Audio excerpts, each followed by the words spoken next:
There we go.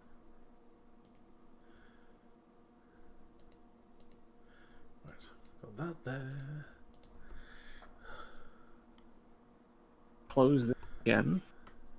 Arathne, were you able to get in? Did you not get an invite at all?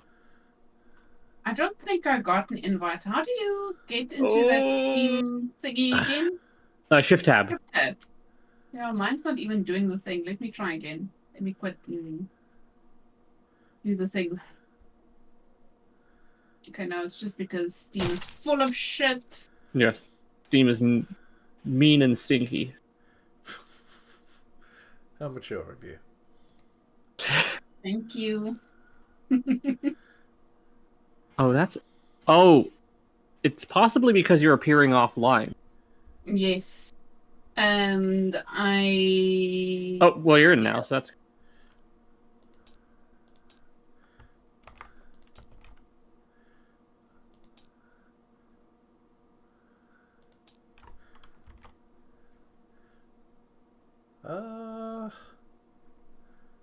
You having trouble, Shazam?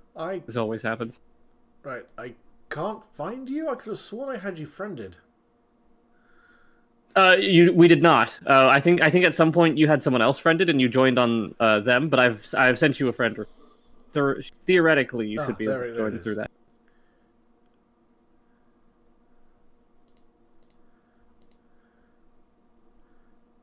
Success? Let me close and reopen the friend window tab. There you are. Perfect.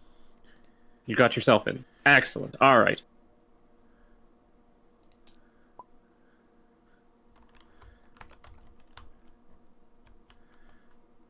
You can go human NPC because I don't remember who you were. Delete. And you're going to go to vampire NPC. Delete. I also have to redo your designs. You disappear into black background. Okay. So, actually, pull up OBS. Hopefully it won't make my computer overheat. I've already got it up and running on my end, so... Oh, well, if you're gonna, then that's fine. We'll do it. I've been archiving it as standard procedure. All right, perfect. That's...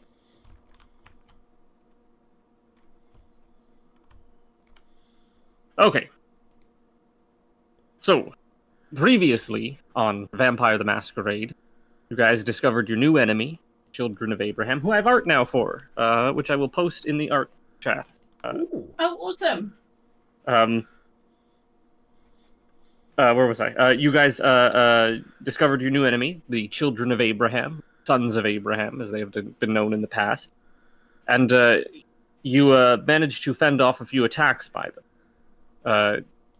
Specifically in the meatpacking district, where you met up with Johnny Teeth, who is not with us today, and same with Nicholas Borney. You went there to assist in the body that needed to be gotten rid of that was from the woman who attacked the Sisterhood of the Sacred Blood. Mm. Before the assailants at the meatpacking district died, you were able to wean some details out of them. More specifically, you were able to determine the location of a united church that is apparently a front or a what do you call it? A base of operations of some kind. The Abramics are involved somehow in a united church in Spanish Harlem. You guys investigated the church, and when you not returned, that's not lock. There we go. That's going to be better. So that way, can't bump them around. Lock. And, where was I?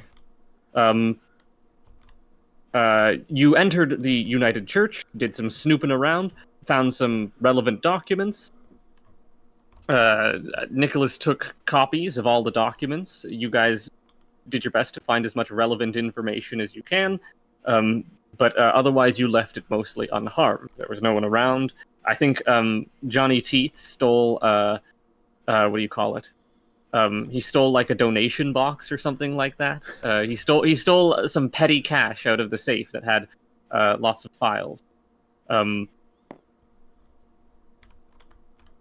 the other important thing that happened at the end of the session was that your domain leader, Victor Crenshaw, has cut his European vacation short and is returning to NYU, specifically the Manhattan Island you're staying on, to address the situation that has unfolded before his domain. I don't think there's anything else, but it has been some time since the incident with the United Church. I'll get into that a little more, but before we begin, let's have a nice roll for hunger. I'm gonna say you all fed between then and now, just for the sake of giving us a nice, fresh, clean point to start off from. Roll a d6 to determine your hunger, and I'll say subtract 1 from it. We will need a d6. Oh, I have to bring the items in. Ah. Component dice. Let's do metal. Fun. But you don't have a numbered d6? Whatever. Give it a cool color tint. Oh, I just took it. That's fine. I think I can still do it while the color tint didn't change anything. So. Minus 1, right? So yeah, so you have a 2 for your hunger. Same. You also have a 2 for your hunger. There you go. Easy peasy. So your hunger's pretty low, which is good. Whatever good feast you have had was satisfying. Presumably some... we'll say for you, Sister Esther, you performed one of your sacred ceremonies in which... it's basically a cult loyalty test where your followers bloodlet themselves, and then you drink from that blood, and then you provide them with a small amount of your blood drink. Awesome. Ghouling them just a little bit, but keeping it at moderate, small doses, so that it can be a drawn-out process. Obviously, Miles, you hit up the club scene, and you find some eager young thing. I suck the soul out of them, and then I drink their blood. That's right, yes.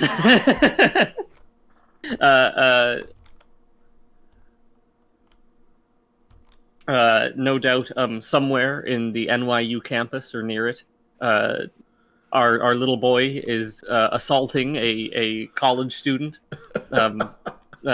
Furious after his last... It's the same guy. It's like, I caught you, motherfucker, come back here. Yeah. Oh god, it's the kid again!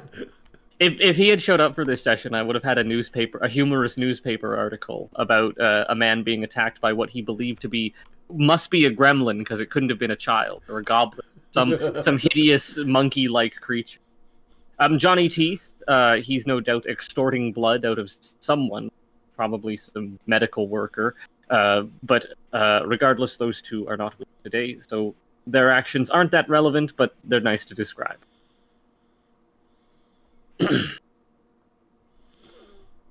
It's the calm before the storm. Literally. All of New York seems held in a hot freeze. All day the sky refuses to release its burden and turns a sickly gray-green. The sky goes dark before the sun goes down, and in the feeble dusk the first rumbling thunder are heard. New Yorkers pluck is that pluck? Tuck. Yes? Yes. New Yorkers tuck themselves into an unusual quiet in the underground trains. They rattle home, a slight unease in their gut. Will it rain today? Or won't it? If it doesn't rain tonight, it'll be all the worse tomorrow. It's as if the city knows there is something wrong in the night. Maybe on some distant, suppressed, and ignored subconscious level, they can. You've been expecting another attack. Watching your back, looking over your shoulder, but nothing since those first nights of revelation, since you learned the mark and name of your enemy. I'm going to upload now, because otherwise I'm going to forget. Give me a moment, because I have to upload it from my tablet. And this thing is slow as fuck. Actually, it has to connect to the internet first. I'm going to put that away and continue narration. Tonight is an important night. For the first time in over a decade, the domain leader, Victor Crenshaw, is assembling a domain council. The invitation is bespoke and speaks of wealth, taste. The card is shaped like a human heart, the gold embroidery making words out of the veins.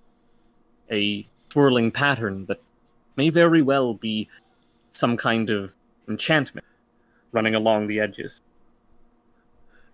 This promises to be a highly exclusive scene with some of the most important people in the region mingling and mixing. A good event to look your best and be ready to push your advantage. And now that I'm connected to the internet... Oh, come on, tablet. Miles is just sitting back in a club somewhere looking at this invitation and thinking to himself, this shit's gay and I suck dick by choice. This is so high camp, I kind of respect it. It's gone all the way back around to like, you know what? I was going to say, it is not a Valentine style heart. It is a anatomically exactly. made 100%. heart. I've got a good visual idea of it, and it's fucking brilliant. Look, an anatomical heart can be a Valentine's heart. That's true, I suppose. Especially if you're watching My Bloody Valentine, the best Canadian slasher ever made. Hello, tablet? Are you okay? It's just Discord. Forget it. It's Chinatown. All right. Well, while that's loading, you have a short window of time between dusk and the start of the domain council. Is there anything you would like to do, and more importantly, is there anyone you'd like to bring?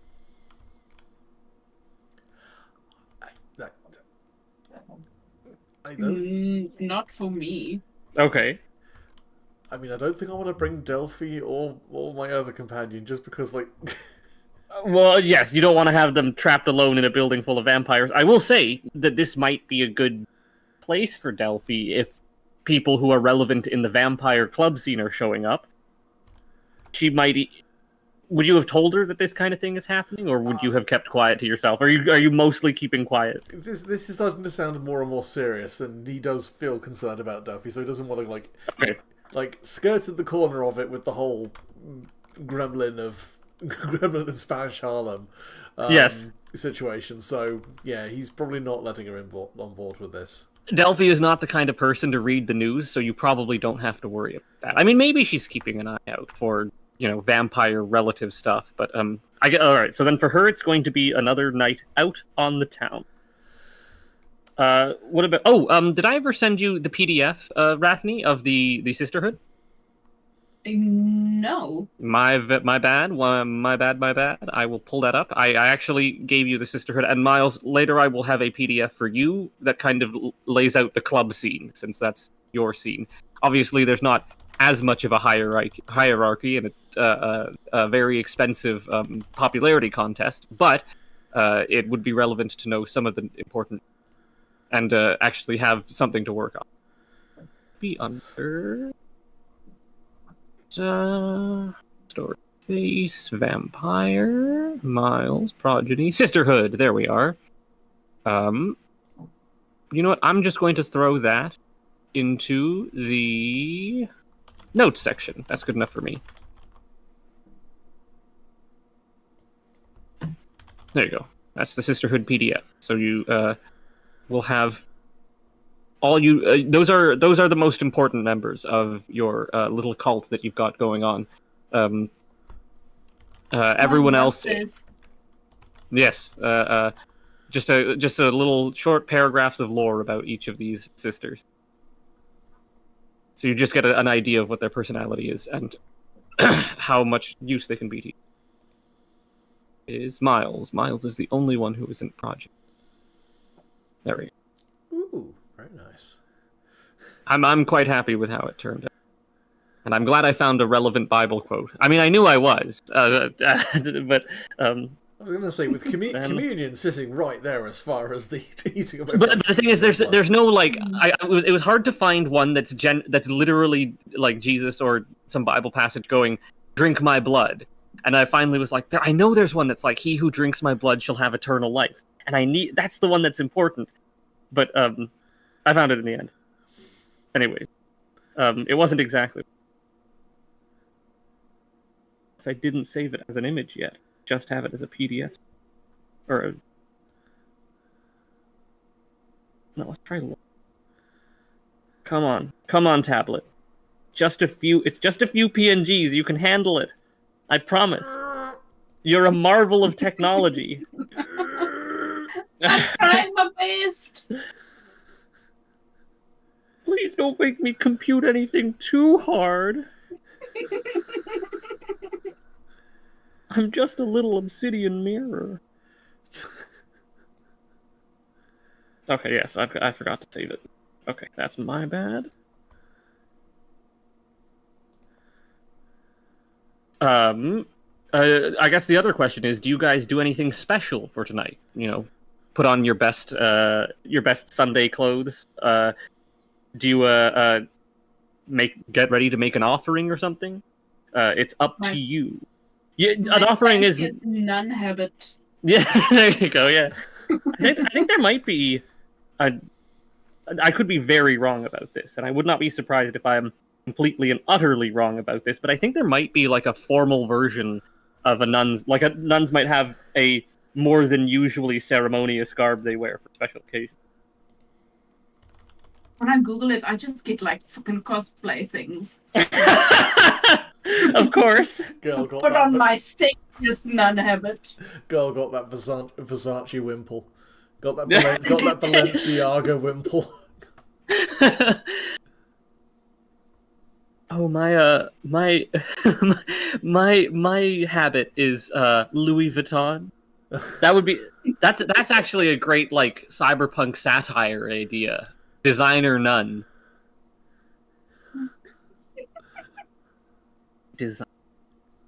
The designer nuts. I'm gonna write that down. I'm gonna use that later. When I inevitably do another when I inevitably do another cyberpunk game, it's gonna be used. Now it should be here. Oh, I'm gonna close, reopen. Photos, please. Come on.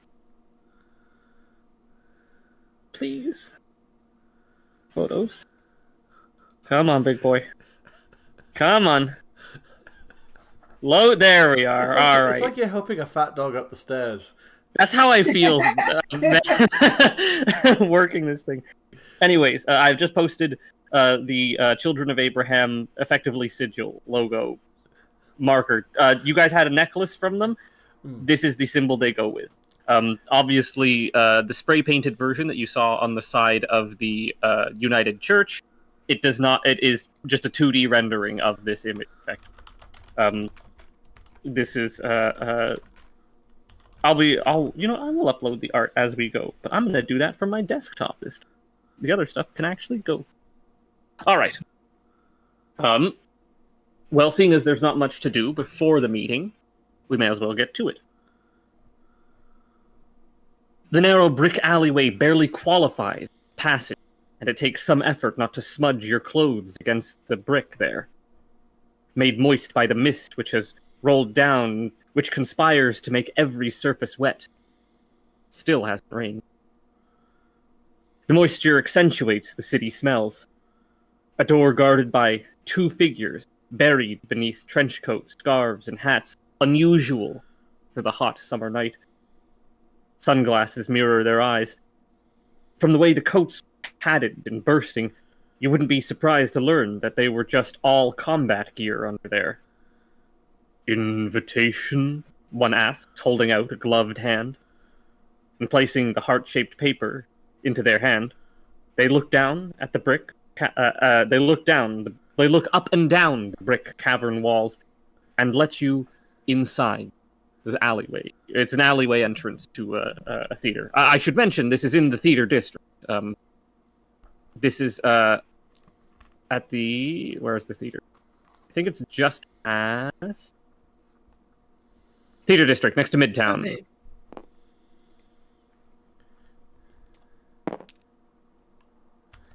The Grand Guignol opened in 1830, according to the plaque, near the front of the bespoke architecture.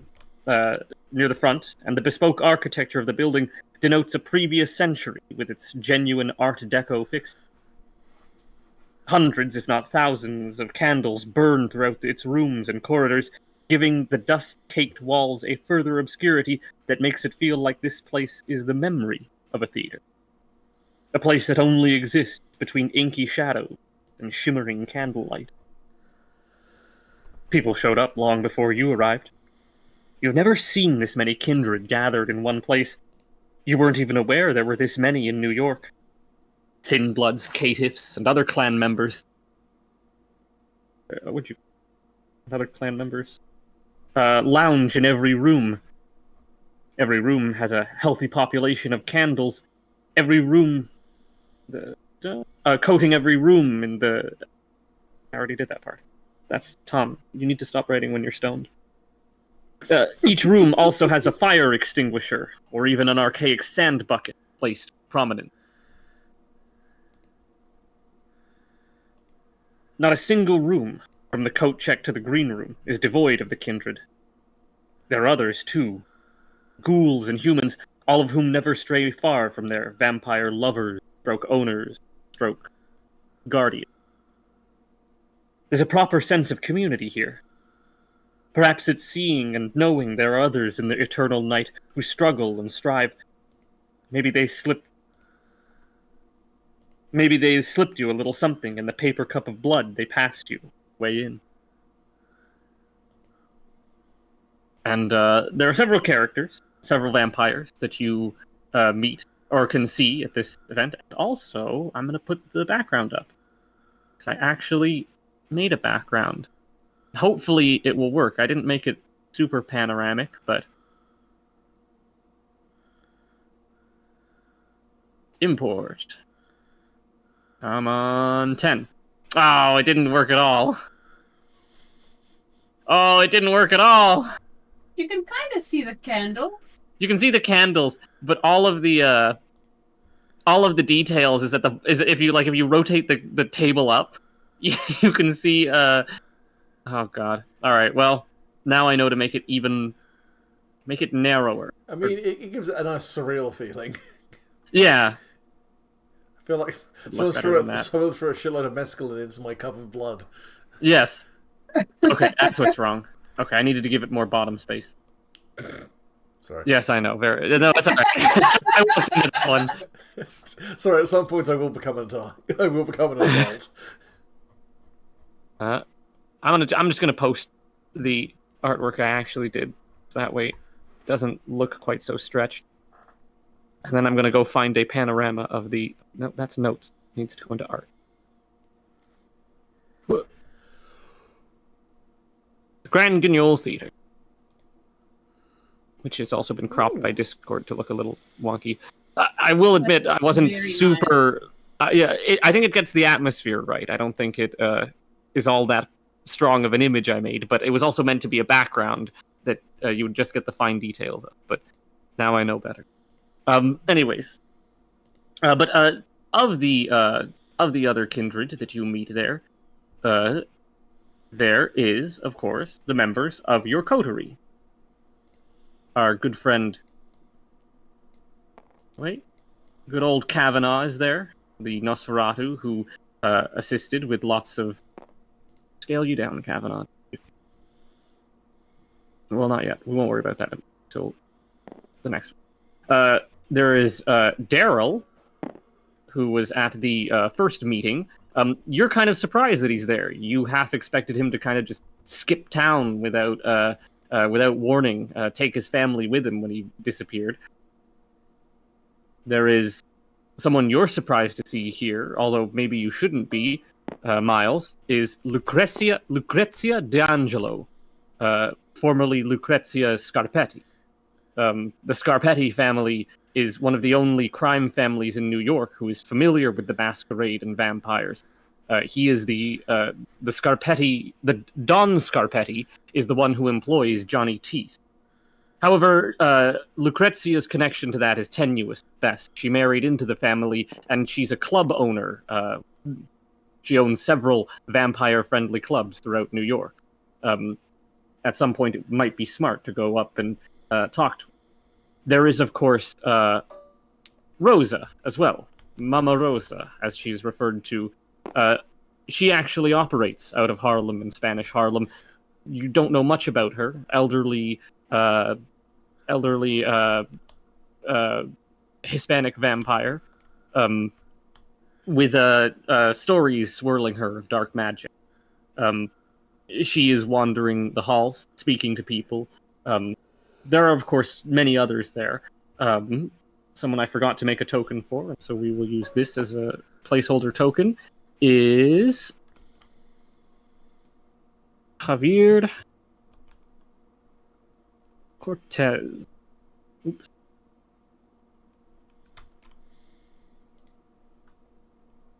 I'm going to make him a color. Let's make him white. Javier Cortez is, excuse me, Crenshaw's personal assistant. He oversees much of Crenshaw's work while Crenshaw is, in Europe doing important domain leader things like,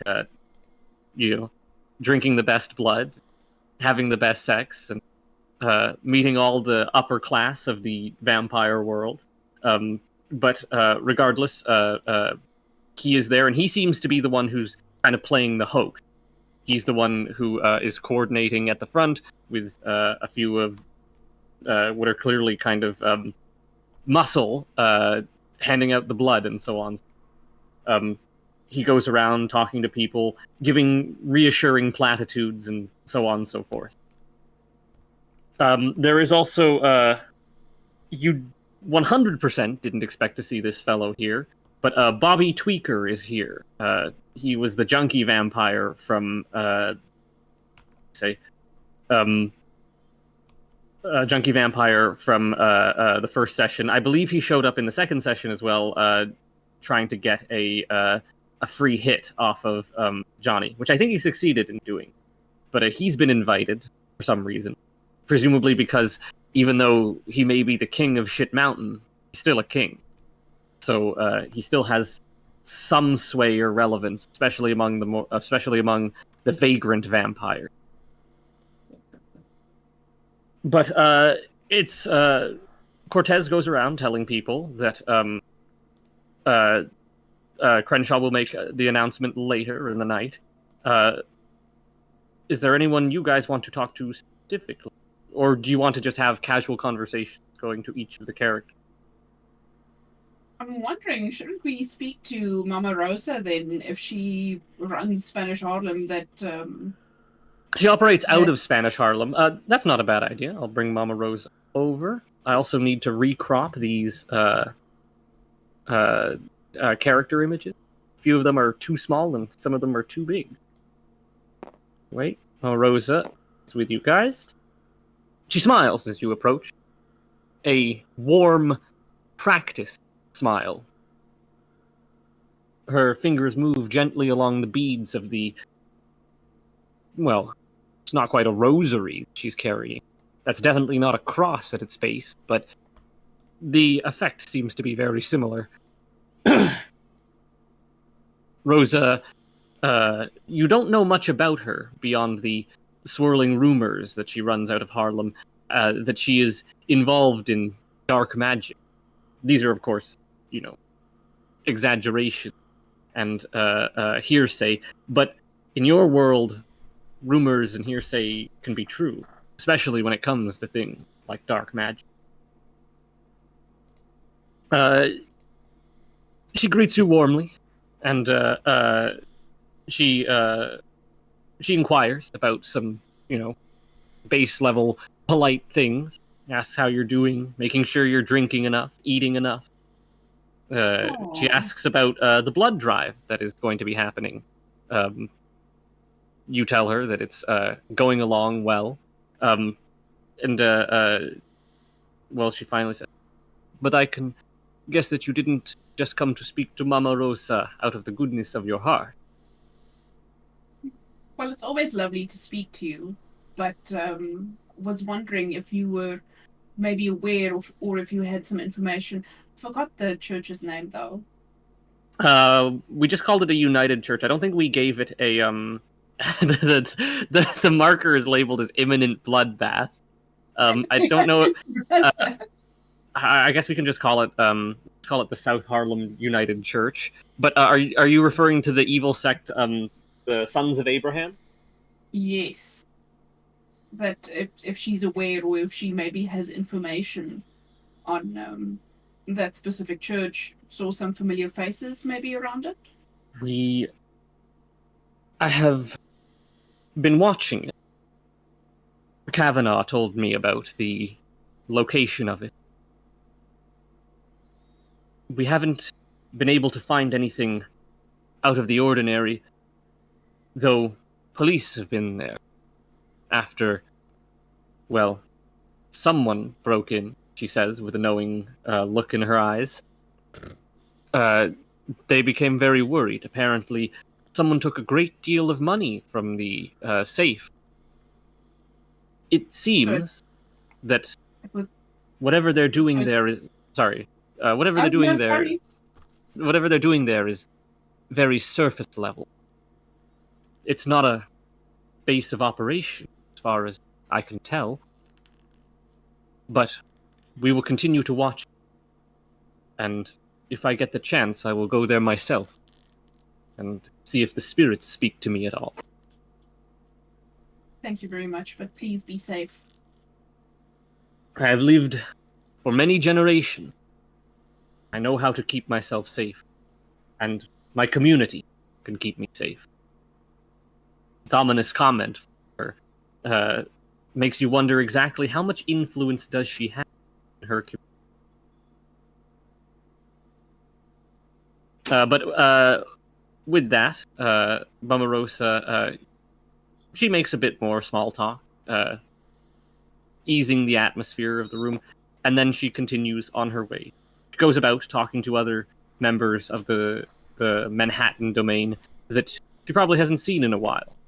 She specifically seems to talk to Spanish members of the domain. As you're wandering and waiting around, along comes Lucrezia D'Angelo. Lucrezia is the epitome of the, how shall I say, vapid modern European woman, even though she was born in New York, in Little Italy. She is all about fashion, money, and looking like she doesn't give a shit. And for that, she has been elevated to the status of near deity by the clubs. It might also be relevant that she owns, several vampire-friendly clubs. Lucrezia is human, and that seems like it would be a worry, but lots of the domain functions rely human, especially because humans can operate at more hours than vampires. Sure, they get tired. Sure, they're tasty, but they're useful. Lucrezia has made the most of her usefulness. She knows the vampire world. She seems unafraid by it, if anything, intrigued by it. But as she passes, she stops for a moment. Points at you, Miles. You. Think I've seen you before.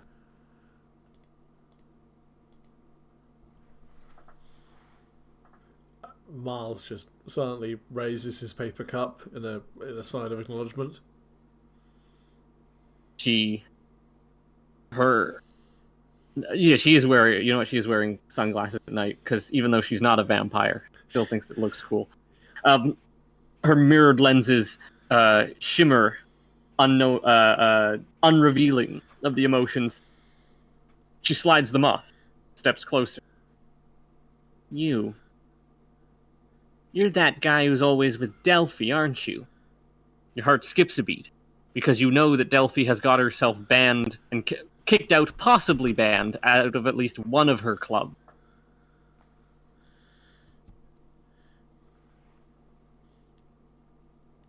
Well? I know a lot of girls. What's it to you? That girl Delphi, a real handful. I like her spunk, just not her attitude. You're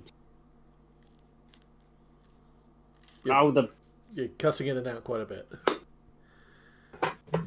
That's not good. My gain might be too low. Where was I? You're talking about spunk. That's right. I like her. What? I wasn't even. God damn it! Oh, I know, but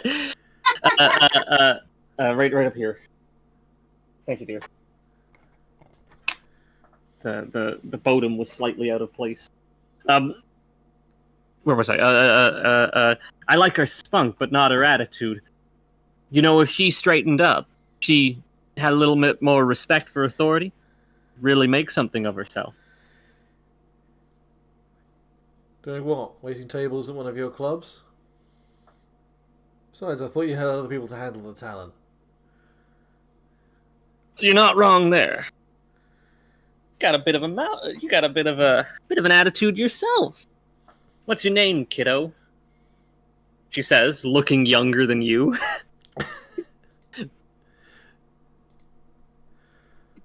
My name is Miles Cazador. Miles Cazador. Italian? Spanish.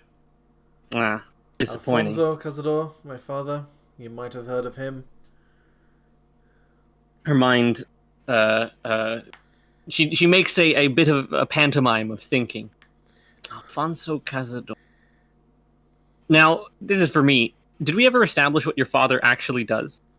He's also a vampire, correct? He is my sire, yes. And he's probably some nebulous, horrifying entity in South America. Gotcha. Okay. Oh yeah. I think we get shipments from Alfonso every so often. I don't involve myself with that kind of work, but you know, I always make sure I pay for the top shelf goods when they come in.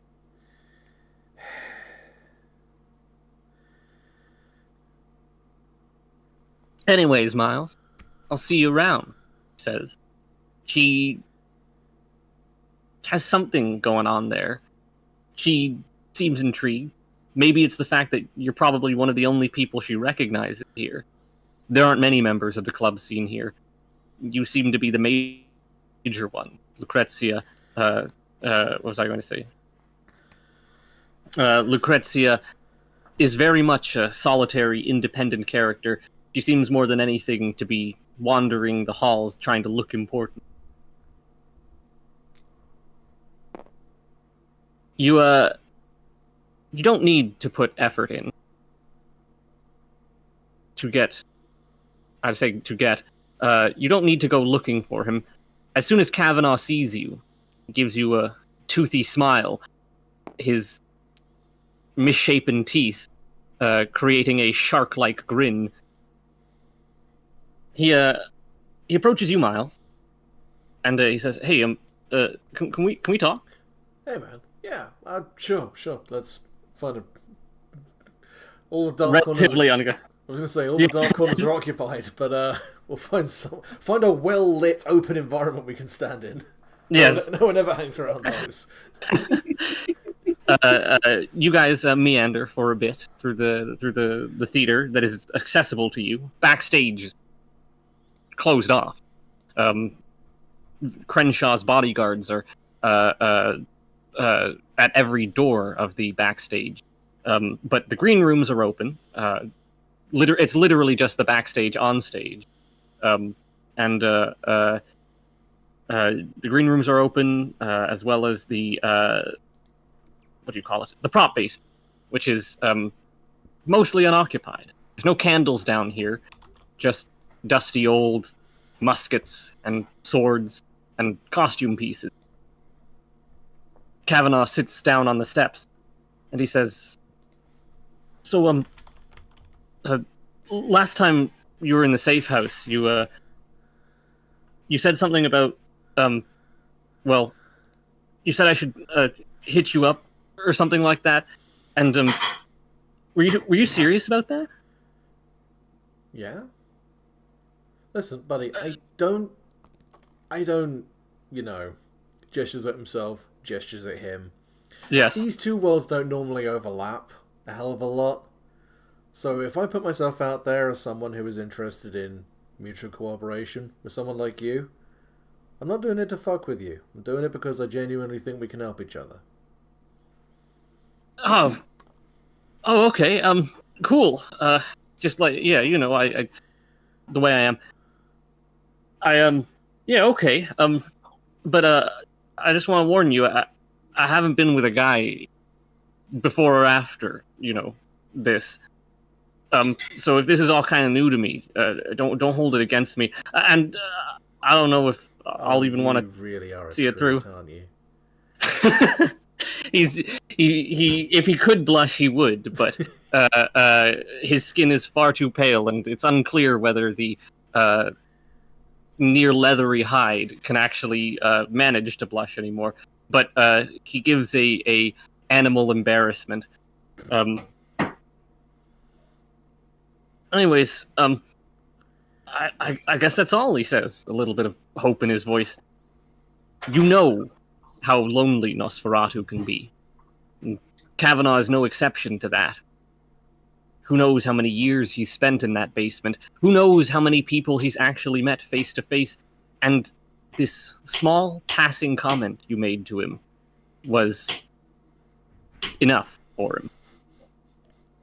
He spends the rest of the evening at your side, chatting, telling you, chatting, asking questions. Oh, no.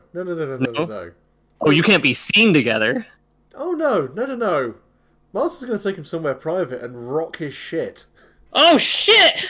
Miles is like, I have had to just deal with some pretentious club bitch, and now a flustered, sweet little Nossie is getting all worked up about me. I need to destroy this twink. All right, let me. I don't know if Kavanaugh's a twink. I may have drawn him wrong, but it's fine. I'm going to give Kavanaugh a roll. Emotional twink. Yeah, all right. He's an emotional twink. I like that. But yeah, like we can throw it over, but very much, yeah. Like despite being a Ventrue, like Miles just feels his best self when he's making other people feel good. Hey, there you go. Also, who can imagine the kind of drama that is going to happen from this? A Ventrue and a Nosferatu? Unheard of. Even though it definitely isn't. Absolutely happens on the reg, it's much better kept secret. Yes. What was I? Dice roller, that's what I wanted. And have secret dice roller. DM dice. Alright. Kavanaugh is going to roll composure plus... What's the other one? Not intelligence. Composure plus something. Come on, Adobe Acrobat. I just had you open. Composure plus...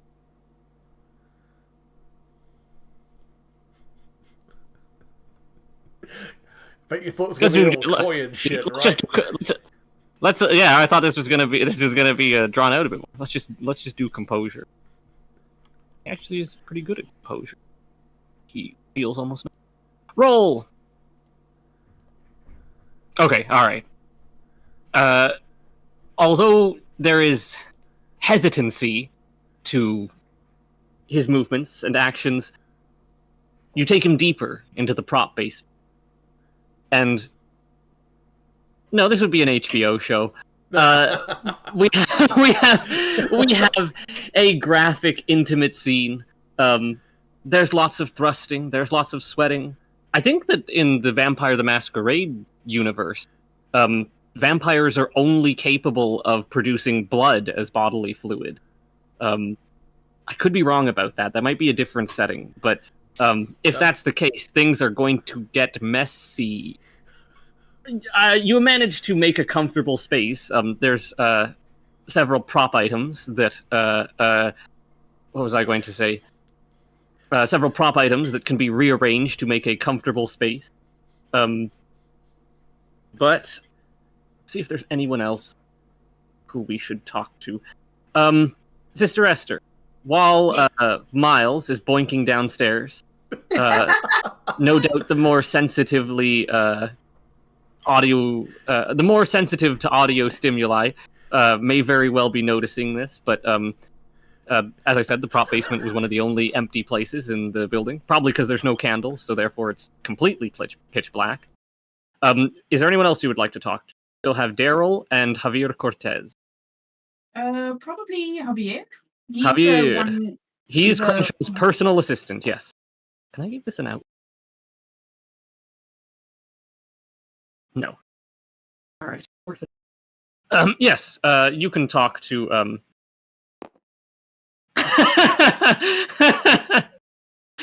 very much so. You approach Cortez. He's not hiding. He's not making effort. He is busy, though. He is clearly doing as much coordination as he can. This whole thing has probably shaken him up quite a bit. His position, once seeming so lofty, is now under threat. Not just his position, everyone's position within the domain.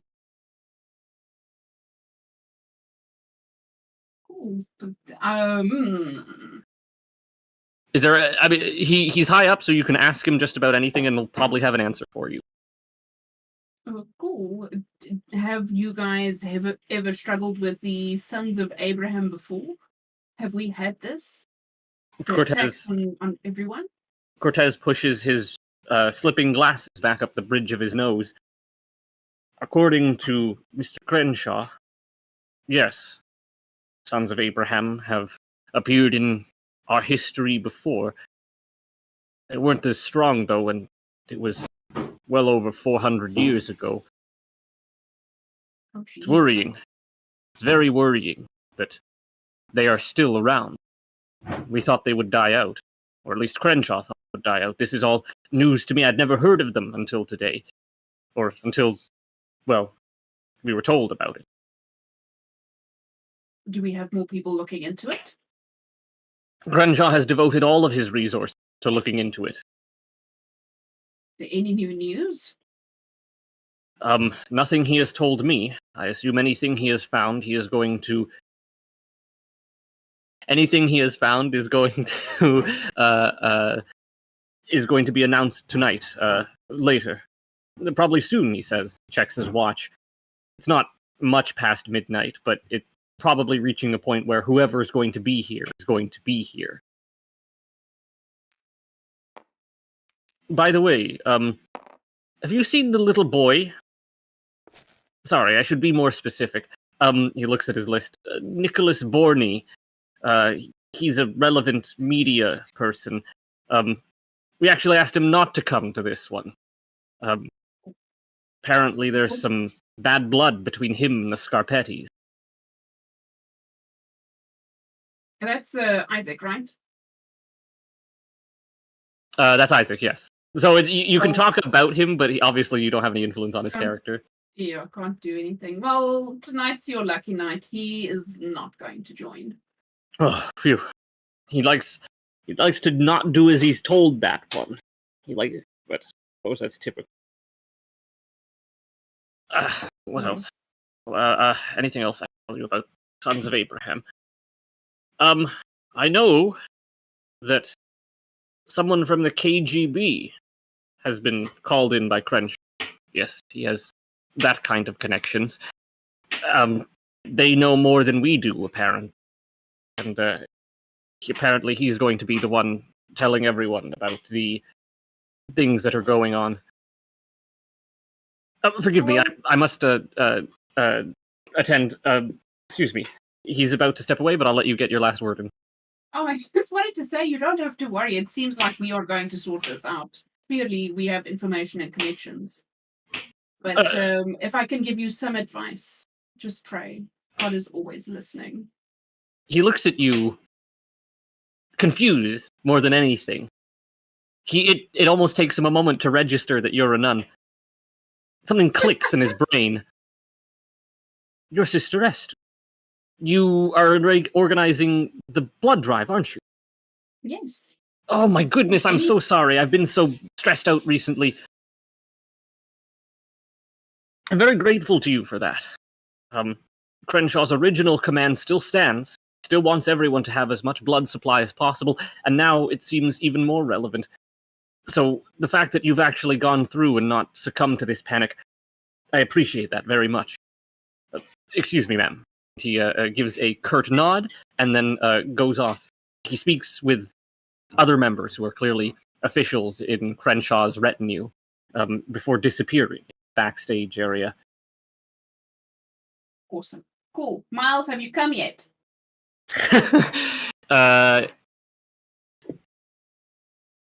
He must have. Let's see. Miles just making that prop basin look like a crime scene. Blush of life can let a kindred replicate living actions. Probably not spaffing blood. Rouse check, gained 1 hunger. Alright, good enough.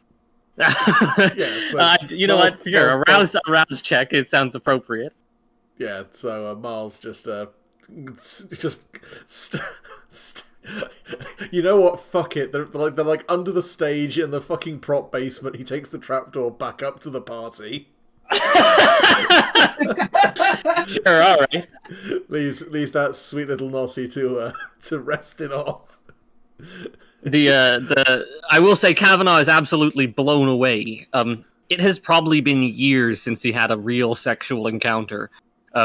Oh, sure, he's got the internet, but getting people to actually physically involve themselves with him has clearly been a struggle in his life. He is blown away. He is floored. He's going to need at least, 20 minutes to recover what happened. Not only did he have his first gay experience, but it was one of the best experiences of his life. So, of his unlife, I should say. I will say, Miles, as soon as you emerge on the stage from the trapdoor, there's a lot of shouting, and immediately you are gripped by 2 extremely large gentlemen and lifted and carried off the stage. Alright, fellas, seriously, the refractory period is at least 5 minutes. I cannot do both of you at once.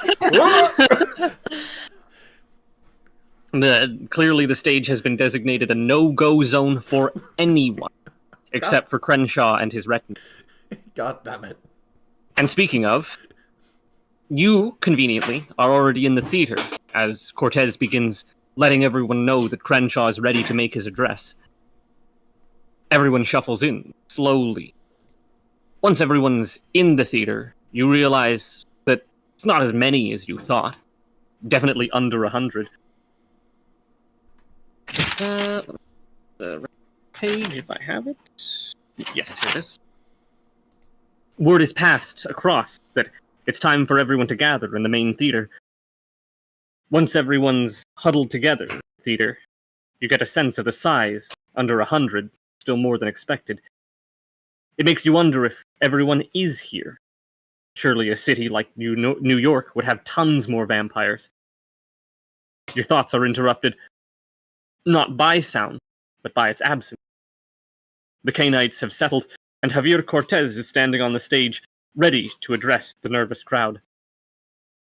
First of all, thank you all for coming. The corporate tone and language seem out of place in this environment. I'm not going to talk much. I know about as much as you do. So, without delay, our domain leader, Victor Crenshaw.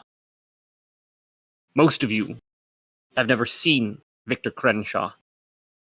You've only heard the stories. Even his clan bloodline is obscured by claim and counterclaim. But there is, without a doubt, a weight seems to come as he steps on the stage, a pressure in the air, distinct from any of the human senses. It's something about these ancient vampires. Their mythology gets folded into their aura, They become more than just a body. They seem legendary, even just looking at them. The man who moves onto stage has such grace and refinement in his motions, it almost hurts to look at. Even the swaying of his fur-trimmed coat seems deliberate. He doesn't need to hold his head up. It sits there, confident at the top of his neck.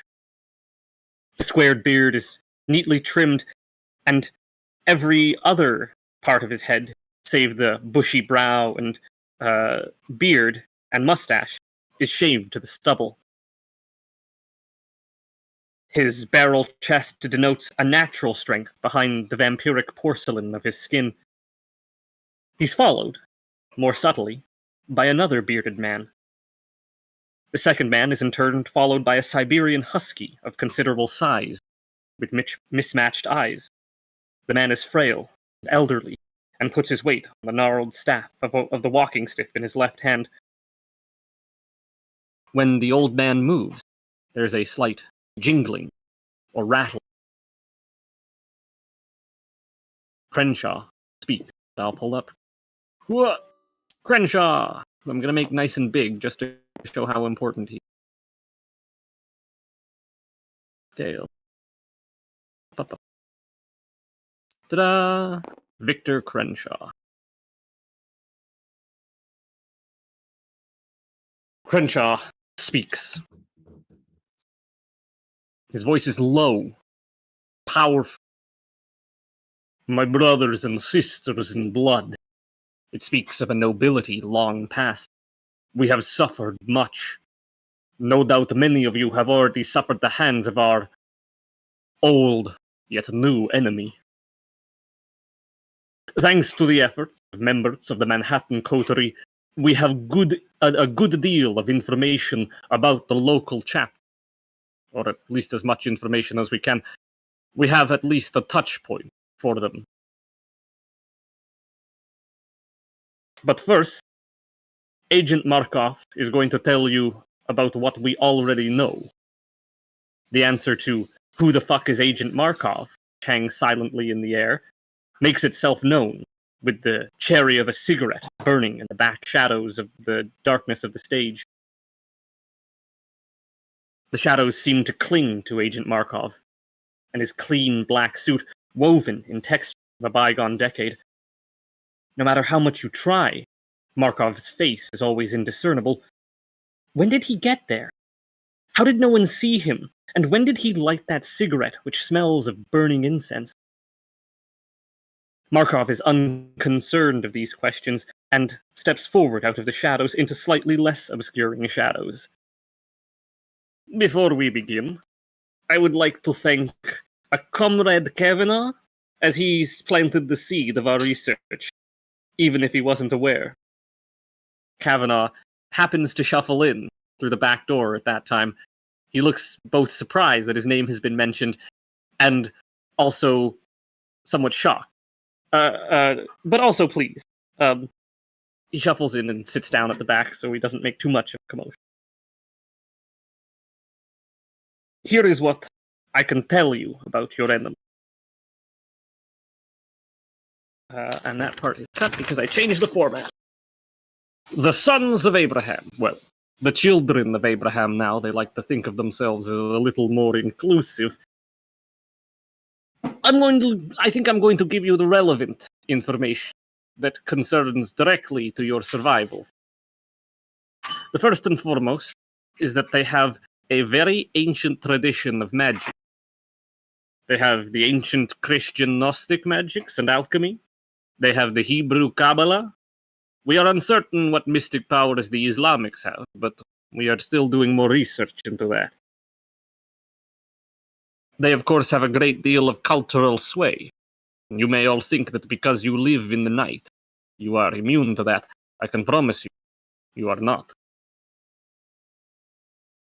Their resources, firearms, supplies, armor, they have near unlimited resources of that. We shouldn't have let it get this bad, but they were quiet for many years. I say we, I don't mean myself personally. I mean, we as in those of us who work in shadows, keep things checked and balanced. Regardless,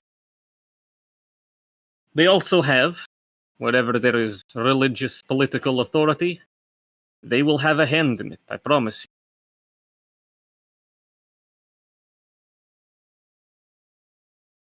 They were formed after. This is the boring history part. They were formed after the Crusades, but before the, uh, before the Bible was printed.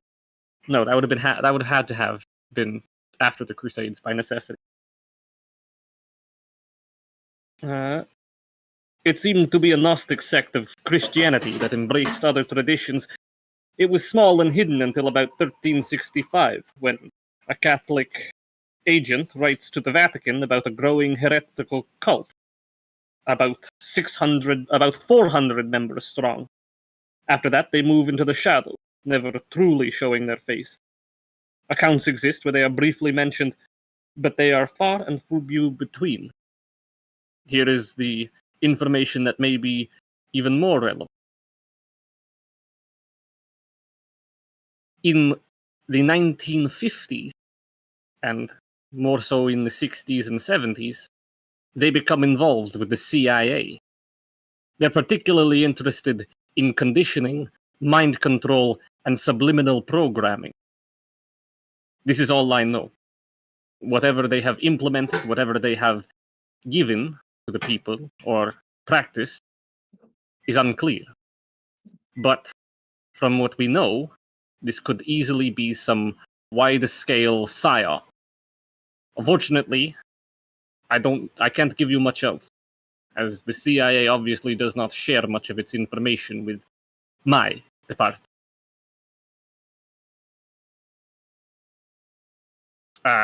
That's about it. You can imagine the kind of weapons they have at their disposal. I don't have anything else I can tell you from my side. With that, he turns and looks towards Crenshaw. Crenshaw gives him a curt nod, and he slips back into the darkness of the shadows. The only remembrance of his presence there is the occasional pull from his cigarette, which illuminates not his face, but his lapels and the cuff of the hand holding the cigarette. Crenshaw steps forward. The local chapter, he says, operates out of a United Church in Harlem, or at the very least, this is their contact point. Rosa of Harlem has been keeping an eye on them at my request. As well, I expect all of you to be keeping an eye out for this. We have the symbol, and he holds up a fairly large piece of printed paper that he pulls from the pockets of his jacket, which has the symbol of the children of Abraham printed on it. This is the symbol you must all look out for. And I still expect you all to keep your blood supplies high. We are going to need it even more now. There is a crackling, a loud buzzing as the house lights come up. One pops, one light pops, and the glass patters to the floor. The vampires look about, Crenshaw included. His eyes dart up to the tech booth, but the darkened glass reveals nothing. The speakers buzz to life. Several crackle roughly as a message begins. I greet you, children of Cain. I am Ezekiel. I am the voice of the God of Abraham. There's panic. Not active panic, but the air in the room has thickened. Crenshaw moves to the edge of the stage. He begins whispering to the man with the dog. The man with the dog shakes his head. Crenshaw turns to Cortez. Cortez whispers something in his ear.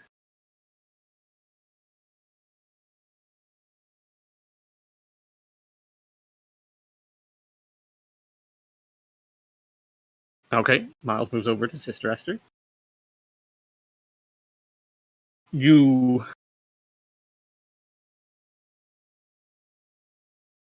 believe that we hate you, says the voice over the speakers. But this is not so. We love all God creatures. But you have turned your back on the way and the light. But now now you must be removed to make a better world. The message is punctuated by buzzing of broken membranes. Cortez comes rushing onto stage and whispers something into Crenshaw's ear, and Crenshaw's eyes blaze with rage. From beyond the theater doors, you hear shouting, and soon enough, Bobby Tweak comes running into the auditorium. We've been fucking blocked in! The door's been barricaded! A ripple of fear runs through the crowd. Alright. Your world... Miles is going to take the knife that is inside his jacket and fucking bean this guy in the neck with it. Which guy? This dude giving the fucking speech on stage, not Crenshaw. Sorry, he's not on stage. It is being played over speakers. Oh. Sorry, maybe I didn't make that clear. Sorry, but I lost track of things that were happening there. Sorry. No, it's okay. The voice you are hearing is being played over the speakers of the theater. Something that is apparently surprising everyone. Anyways, your world has grown fat on the blood of ours, and now we must tear you from the world by the root. We will take your money. We will take your homes. We will take everything and everyone from you until you submit to your destruction. This is the way. This must be the way. While you are trapped here, we will do our work in night and day. You can hear pounding on the tech booth door, yet the darkened room remains undisturbed. We will not kill you. Not yet. At least, not all of you. The lights come on with no fanfare, just a sudden brightness that stings. Really stings. More than stings, it burns. Several vampires hiss and give feral cries, their bodies steaming and crackling. The lights pointed at the stage are significantly brighter, and you see Crenshaw's torso ignite before he can get to the shadows of the backstage. A gangrel growls, and a gangrel grows its claws and leaps up towards the light, intent on smashing it, but drops, blackened, smoldering, and groaning. He held on for longer than most would. Many of the vampires have taken refuge under the seats, and several have crowded into the rough shade of the balcony. The ghouls and Unchained squint, but appear unharmed, and make efforts to shade or cover their vampiric patrons.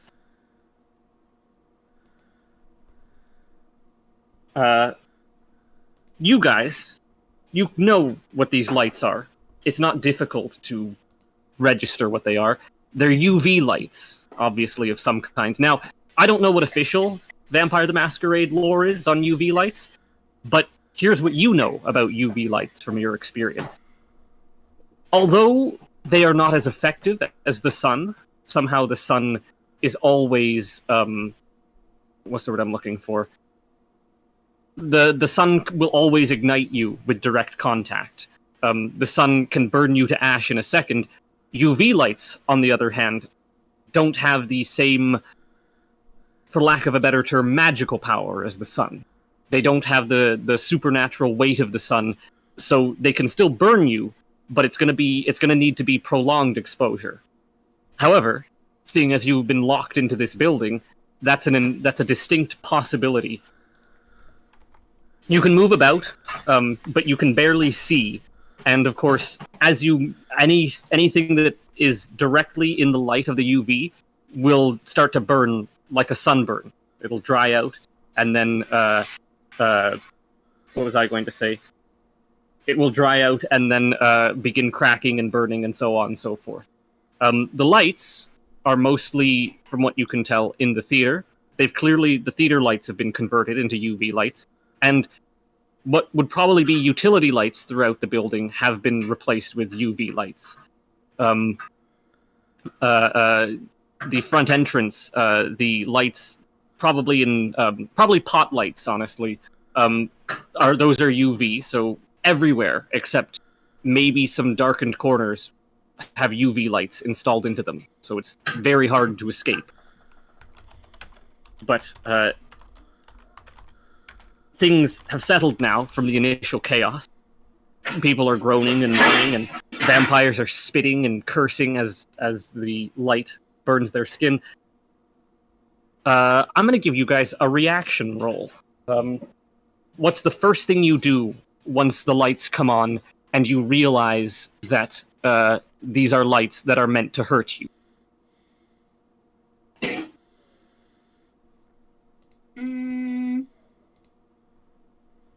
I mean, we can't get to them, and unless you have a particularly high athletics and dexterity or strength, it would be very difficult for you to get to them. But also, getting to them means getting closer to them. The closer you are to them, the more damage they are going to do to you. Okay, I mean, Miles is just going to one of two things. One is just go, right, these are lights. Lights have power. Where's the fucking power? Kill the power, okay. Kill the lights. So, all right, that's a good idea. So are you going to, like, as quick as you can, run looking for a power box or something similar? Yeah, like, yeah, I'd say, like, investigation or something along those lines, just to be like, right, they got turned on separate to the rest of the normal light, well, all the candles were lighting the place normally, so this is on the main lighting circuit. That means if I can find the breaker, I can shut that off. Okay. I will say you don't need to roll to find the power box. In fact, you saw it previously when you went to the prop basement, just to the side. You didn't pay any attention to it. God bless my libido. You didn't pay any attention to it, and it didn't draw your eye. But you remember seeing the very distinctive electrical sign running down the stairs, avoiding the stinging lights as much as you can. Actually, you know what? Give me a roll with dexterity plus athletics. Just yeah, I'm going to say all you need is one success for this one. This is not a difficult thing to do. Move quickly. So that was dexterity quickly and... through a space. Dexterity and athletics. Right, so that's going to be... there I am. Right. I'm rolling 3 dice. My hunger is now 3, so I just roll 3 hunger dice. 3 hunger dice, yes.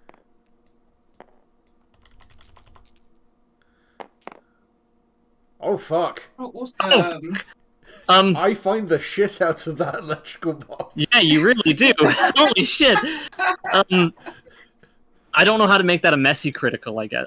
You know what? I'll say with the shining UV lights in your eyes and the what do you call it? The hunger kind of gnawing at you ever so slightly. It's just enough to make you kind of throw your body around in speed. You're not really looking where you're going. It's hard to see. You practically throw yourself down the stairs. You run headlong into the electrical unit, although you can't tell what you've run into. The door is still a good 5 feet away from you, and yet you hit something. You for sure hit something. The prop basement is the only place that hasn't been fitted with UV lights, and your eyes take a moment to adjust. The electrical room... the electrical room, we'll say. The electrical room has a series of papers pasted along the door. You think Bible pages at first, but you soon take a closer look and realize that these are customized in some way. You try to get an even closer look, but it pushes you back. You take a step forward. You really, really put your weight into it. Still, there's an invisible threshold there. You cannot cross. You see, tacked up with the papers are several amulets and crucifixes. the electrical box has been warded in some way. But there's got to be someone around here who's familiar with magic. Esther, did you have anything quick, fast, and relevant that you wanted to do? Quick, fast, and relevant. I mean, if we're barricaded in, I'm hoping the assholes are still outside. If I mesmerize or compel, is it like the voice? I can just make them do things. I believe, according to the official Vampire the Masquerade book, you have to have eye contact with them. But I could be wrong, because that would, I mean, that would mean blind people can't be mesmerized. I feel that's that's amazing. That could be an advantage of playing a blind character. Can't be mesmerized. Where are you? Where are you? Not domains. Disciplines. Politics, technology, beliefs. I'm gonna go back to the index and figure out which page. Disciplines 243, which 245. 245. Discipline. What's that under? Dominate. That's what. Dominate. Yes. Polarity. I passed it. Where'd it go? Aspects. Animalism. Oh no. CD. What's wrong with me? Dominate. There we are. Mesmerize. The vampire can issue complex commands to a victim as long as they have the subject's gaze and relative quiet in which to issue the instructions. The instructions must be carried out immediately to the victim's best ability and must not contain conditional action, as this would require the victim to exercise cognition. So no, unfortunately, you cannot mesmerize outside the door. But let's look at compel, just in case. Where are you, compel? Where are you, compel? Compel? Hello? Is it at the very bottom there? No. It looks like it should be. Imitation. Oh, compel, there we are. With eye contact. First line. Never mind. Alright, so you have to at least be looking at them, or at least have them next to your person. I don't know how mesmerize would work on a blind person, maybe it would. You could always try and help the other vampires who probably do need help. You have a wide, billowy robe, which is surprisingly effective at making shade. You may have to put yourself a bit in the light. Perfect. All right. I don't mind. T-pose for dominance, I can make them shade. T-pose for dominance, but also give him a shadow. I will say the balcony is producing a decent bit of shadow, which some people are doing their best to make their way to. Kavanaugh, having been at the back of the theater, thankfully avoided the worst of the burns. But I'm not going to have you roll for it. What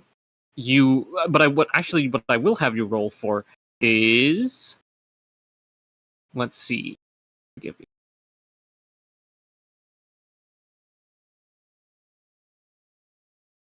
I'm going to say roll me dexterity. Yeah, you know what? Fuck it. Dexterity plus athletics, just to kind of determine your speed and how well you help these people. Your DC for this is going to be, I'm just going to say 2.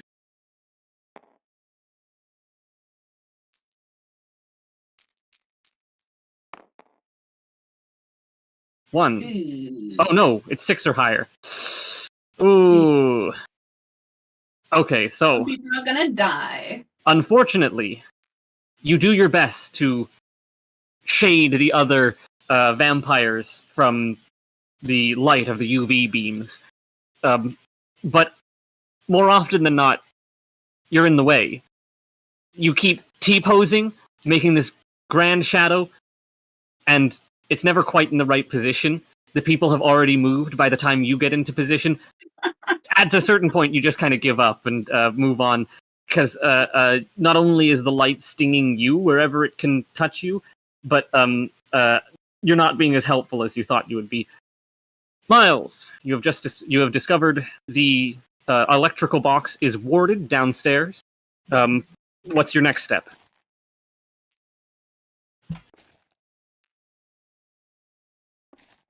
I'll mute myself very quickly. Well, in contravention of proper fire safety, Miles is going to find the wrong fire extinguisher for an electrical fire. Okay. And he's going to try and short the box out with it. So he's going to try and find like a liquid fire extinguisher and hose it from a distance.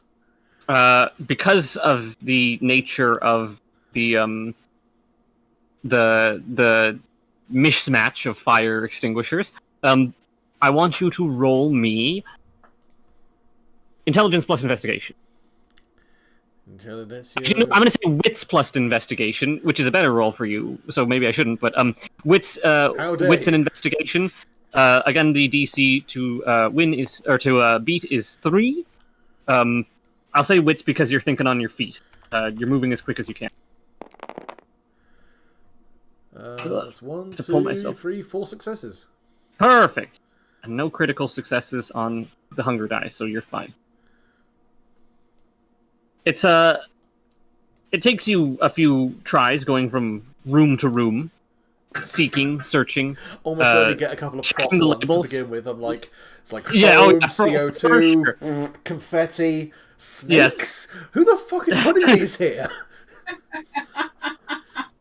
You have to go back upstairs, and you run through the various rooms. Finally, in the green room, you find one that has the appropriate liquid base that you want to use.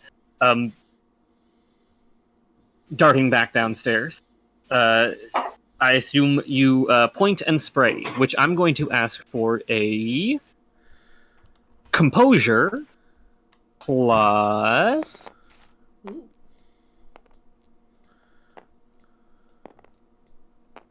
I'm going to say composure plus dexterity.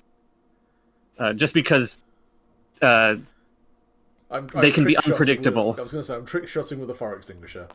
Yes. Yeah, I'm going to say 3 is an appropriate, what do you call it? DC for this. 6. Critical success. Critical success. That's 3. You got it. Whew. I still don't know exactly how to incorporate messy criticals, so we're not going to worry about that for this particular roll. Actually, you know what? We will. I was going to say, I can electrocute myself pretty easily here. Yes.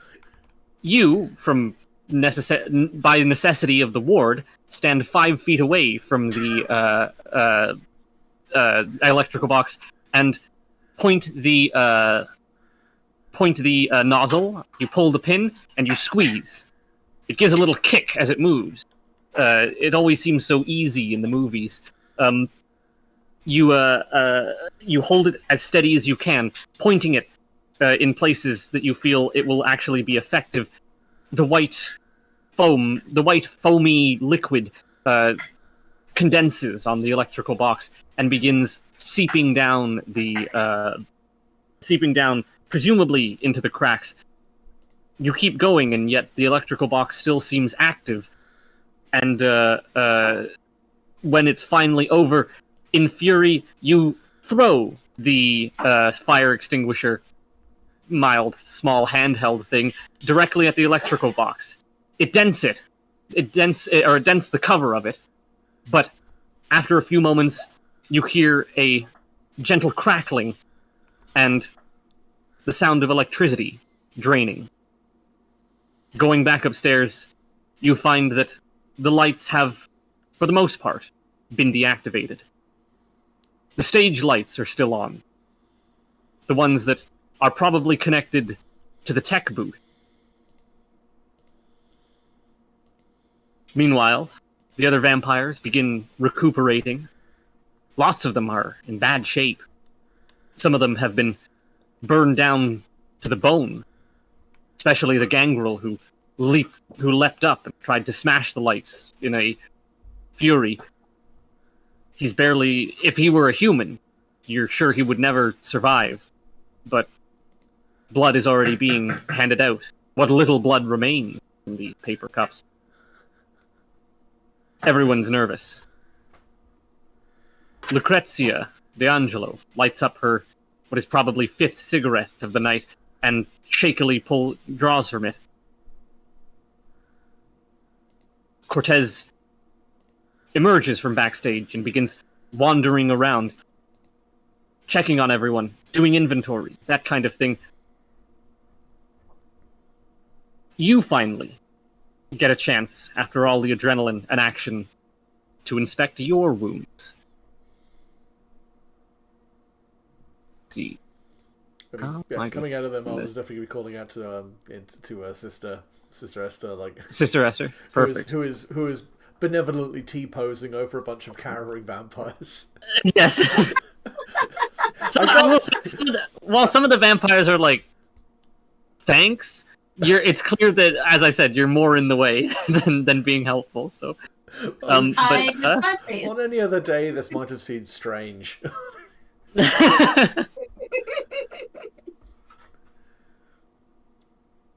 But regardless, for your damage, let's see. I'm going to say both of you... there's no constitution roll, is there? No, not really. Okay. In that case, I'm just going to say a physical trait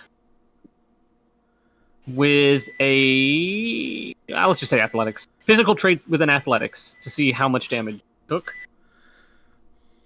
Okay. What I'm going to do is I'm going to have you guys roll, and then I'm going to have effectively the lights roll against you. And I closed my dice roller because I'm foolish.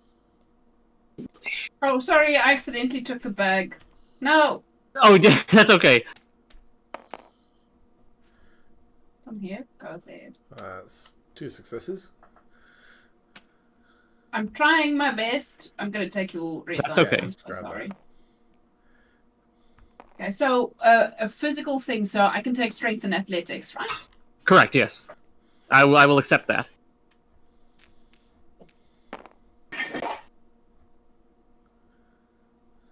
For that. 10, 9, 8. Perfect. 3 successes. Miles? 2 successes. 2 successes.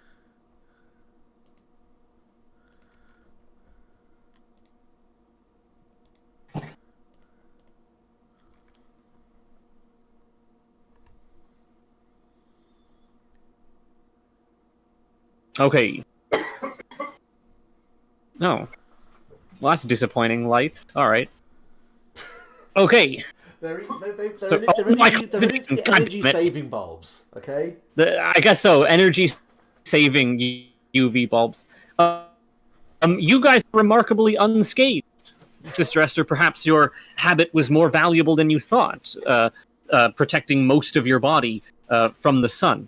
Sure, some light probably bled through, and certainly that unpleasant sunburn sting is on your cheeks and hands, but for the most part, you seem undamaged. And the same goes for you, Miles. Your quick movements at the beginning, as soon as the lights turned on, they saved you from having any major damage. You guys are probably the most able-bodied out of the remaining kindred, except perhaps those who... what was I going to say? Except perhaps those who were not in the direct line of fire.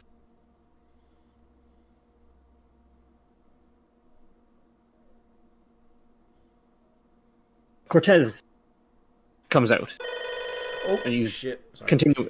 Oh, no, if you have something to do, I'd rather you do that. I was trying to move things along, but if you have something you actually want to do, please go for it.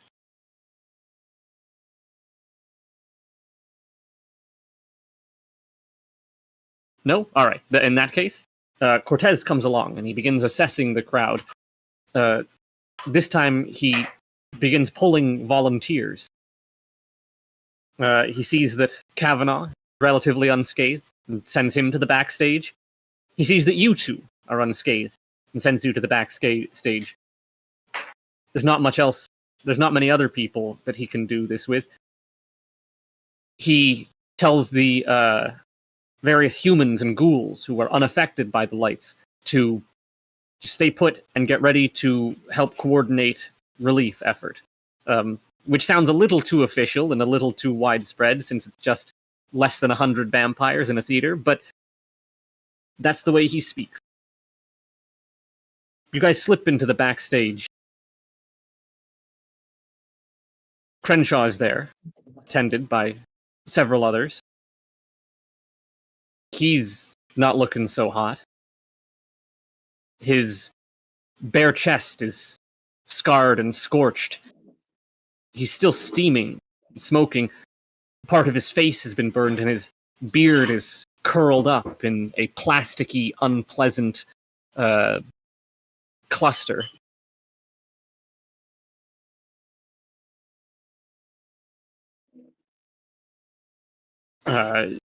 Markov is not there.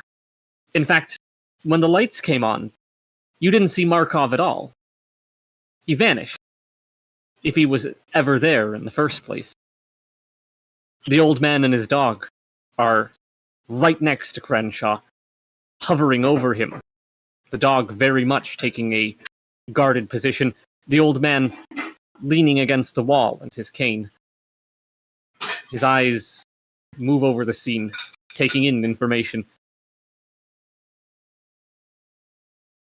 Crenshaw speaks through cracked, burned lips.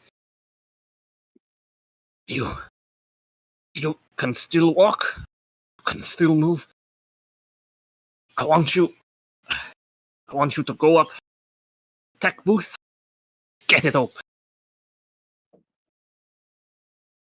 And then I want you to go. See if you can get the front door open. Or if you can find out if there's anyone outside. My worthless homunculi. I should have prevented this. This building wasn't even supposed to have power.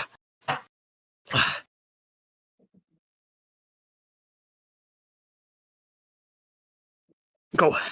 Find what you can, please. It's hard to think. So, Crenshaw has just issued you a command. Being the domain leader, he is literally in charge. So, the tasks he wants you to complete... Actually, how long have we been going for? I think it's about an hour and a half. About an hour and a half? Okay. We can finish up this, then we'll continue. Do you guys need a break? Bathroom break. Quick, if nothing else, Sab, do you want to tuck into your food? So, I wouldn't mind, like, at a moment, just kind of actually put food in body. It was like 45 yes, okay. minutes late. Then we will... I was going to say, we will have a short 15-minute break. Okay, cool. All right.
Okay, I'm back.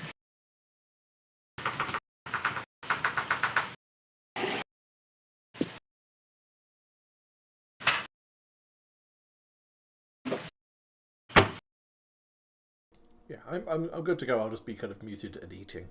No problem. We'll just wait for Rathme to get back. I am also eating at this. Tyler Mann has been making food in the background. Hence the clattering sounds you probably heard earlier. I did figure. Sounds good.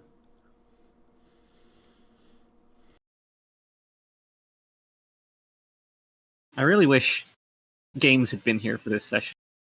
Because I wanted to have more mob stuff start to get involved.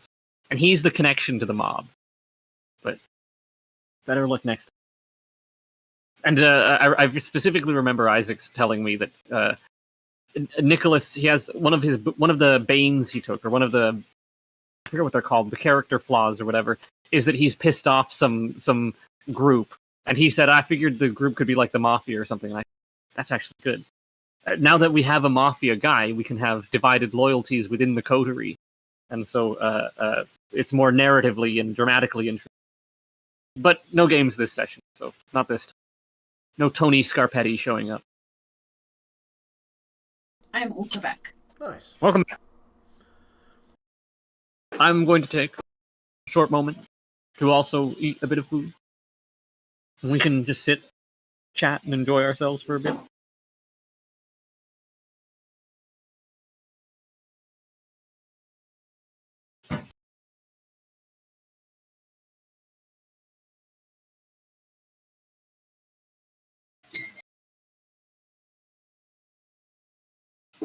I need to redo Kavanaugh's character icon, because I hover over him, and I see certain spots that light up, which tells me that those are parts of the transparent image that aren't colored in. I think I need to do that. Well, maybe not everyone's token.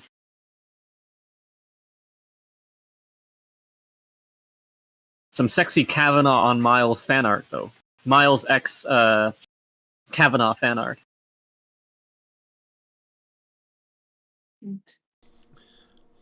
Hell yeah, baby.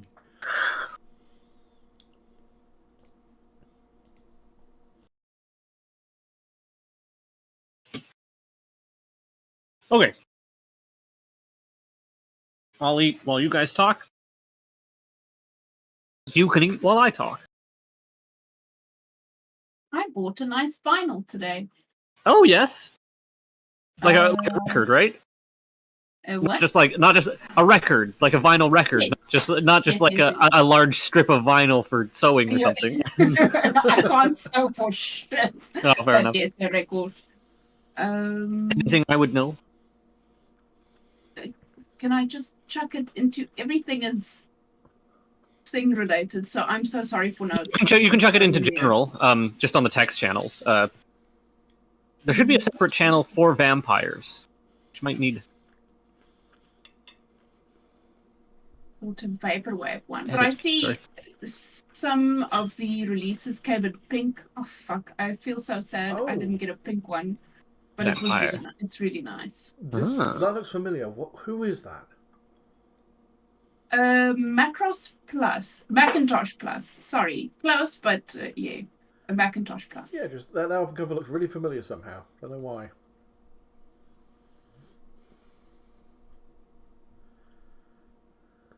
Okay, I see what was wrong with all of this. What?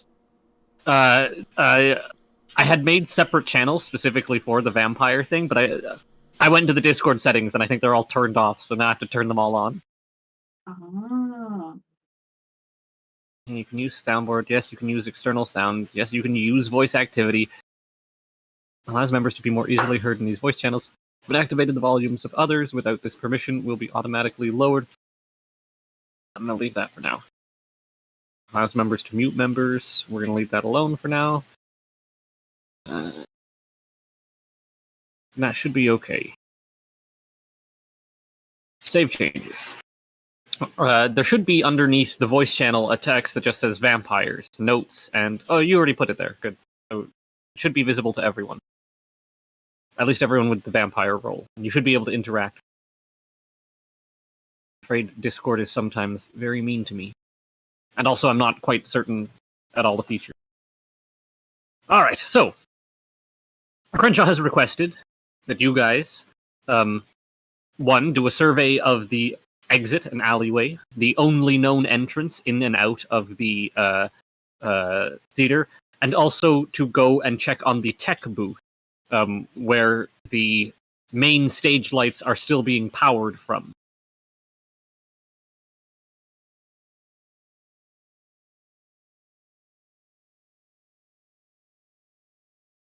The tech booth.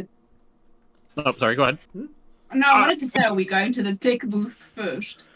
It is up. That's probably a better question to ask. What would you guys like to do first? Do you want to check the alleyway and see if it's clear, or try and get the door open first, or do you want to check the tech booth first? Because those lights are still on. I mean, you don't know if there's someone in there or not. I'd imagine there might. I mean, if there's a possibility that there is, then we need to make sure there isn't. Okay. That's as good as a commitment as I'm willing to take, or as good as a commitment as any. You guys head up to the tech booth. It's remarkable. It's kind of clearly been renovated to be a makeshift tech booth. Obviously, when this theater was built back in 1830, there wasn't really such thing as a tech booth, because there wasn't tech. There were ropes, there were lights and light operators and things like that, but it wasn't so what's the word I'm looking for? It wasn't so advanced, and so the tech booth here is an additional feature that has been not so subtly woven into the architecture of the building, but does have a small out-of-the-way passage. You try the handle of the tech booth door, and it is unwilling to move. You give it a few hard shoves, and even though it looks like it should be a flimsy door, it doesn't move.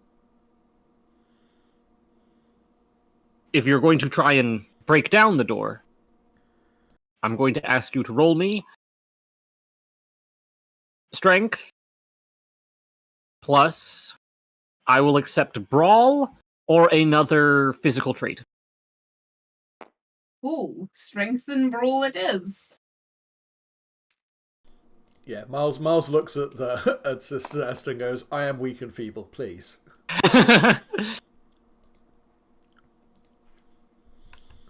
That one dies. You can take that one out and roll it again.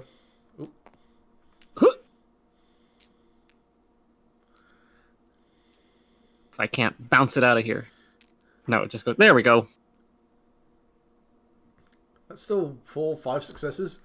That's 5 successes. That's a good number of successes. Fuck up that door. Yes, Esther. Do you grab any tools for this kind of thing, or do you just have at it with your fists? Oh, I thought I would just. I don't have any tools with me at the time. No, so but you could pick up you'd find a folding chair or something, and slam it into the door. But it would be cooler if you just went at it with your hands. Yeah, I'm just gonna fuck up that door. That door said something terrible about my god, so I'm gonna fuck it. So, you begin pounding your fists into the door. Miles, you're amazed. This image of a holy woman pounding away with fury at a door is so gorgeously strange that it's not unsettling. That's not the word I'm looking for. It takes me back to Catholic school. There you go. Sure. Anyways, Sister Esther, you begin pounding at the door, and the door cracks, and then chips of wood begin flying off. Soon enough, there's a small hole that you're able to work your fingers into, and you begin tearing away strip by strip, the outer layer of the door before getting to the other side. It's not a solid wooden door. It's very clearly one of those hollowed wooden doors. Your fist emerges on the other side of the door after a significantly powerful punch. You feel a strange tingling in the air, but it doesn't stop you. You need to get this door open. You continue striking, your heavy blows reverberating in the small passageway or hallway that you are currently in. The wood finally gives up. The handle cracks off and clatters to the floor. The rest of the door, unable to bear its own weight, falls forward into the tech booth. There is someone there. They're sitting in the dark of the tech booth. The booth itself is lit up with small, tiny LEDs indicating the various equipment. But the man sitting at a chair in the tech booth fires the shotgun that he has had pointed at the door for who knows how long. Give me a dexterity athletics roll. Just you, Sister Esther, since Miles did not participate in the breaking of the door. But dexterity plus athletic, or dexterity plus athletics to get out of the way in time. How do I? And I will roll for him. How do you? One of these? So Let's I go. was gonna say if you just tap R, it will roll them all automatically. No, I need to remove. You like doing the physical shake and throw? No, I need to remove one of them. I think you Oh, said I think you can just dexterity and athletics. Oh, there you go, easy. thank you. You're welcome. Oh, what the fuck? What Okay, the just hell? ignore that one. Ignore him. Ignore it. Even better, I can. No. I Deleted it. You should have the correct number of dice now. Okay. And can you roll that one again? This one? That's yes. I want to know how you managed to. I don't know. Just gonna roll it. I do that every time. That's a success. So that's 4 successes. Oh, thank fuck. Keep closing my dice roller like a fool. I should just get some physical dice. That will be more fun and take up more space in my house. Dice. D6.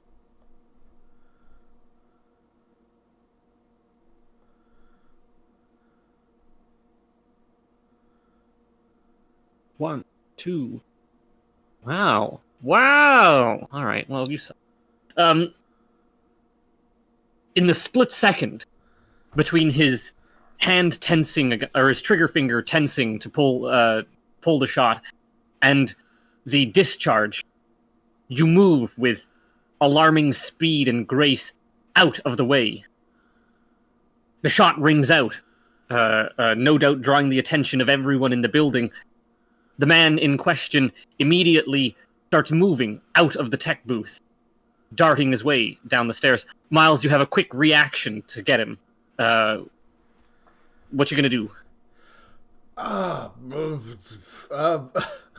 Miles is not combat. Miles did his one thing he's good at this session, and it was banging an Nosferatu. That's fine.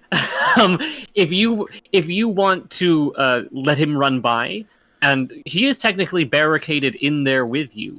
But it's up to you. Let's open the door. Open the door.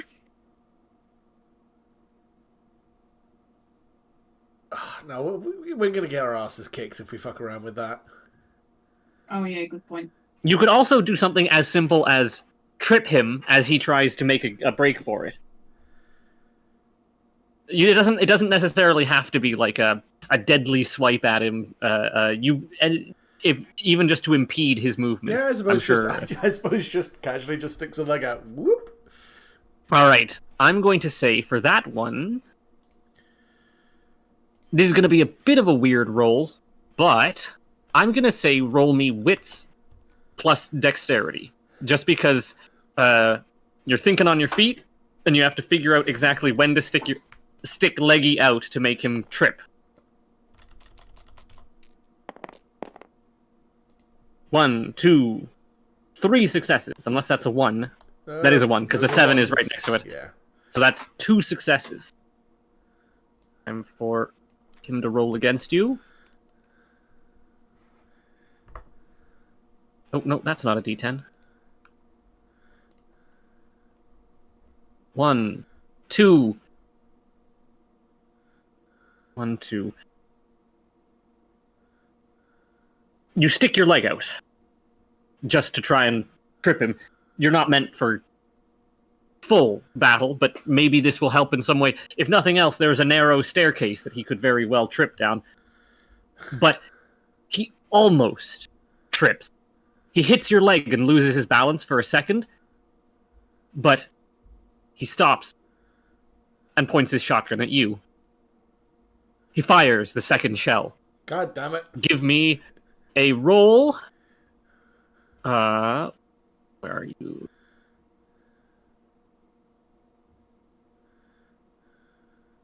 I will allow dexterity plus athletics. Or I would argue... No, it has to be physical. Dexterity plus athletics, please. Dex plus athletics. Oh.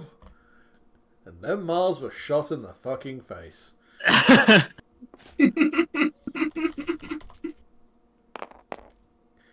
Yeah, Mars was shot in the fucking face. Oh no. Well, he can still roll worse than you. If he botches it, that would be amazing. Fortunately, he is trained in firearms. Shit. No, he got 2, and that was all he needed. Oh boy. You don't feel the shot hit you, but you certainly feel the wet thud as you hit the wall. He shot you directly through the chest. Obviously, he's not thinking straight enough to point it at your head. But you are going to take... I think firearms actually have a set dice that they roll.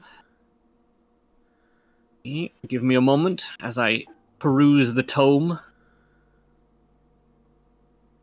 Tools.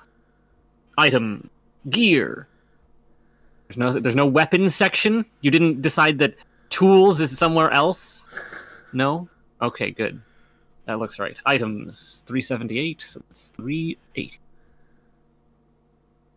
380. Items. Gear. Sunbag. Sunbag. Oh, thick sunlight-resistant clothes. Conventional weapon.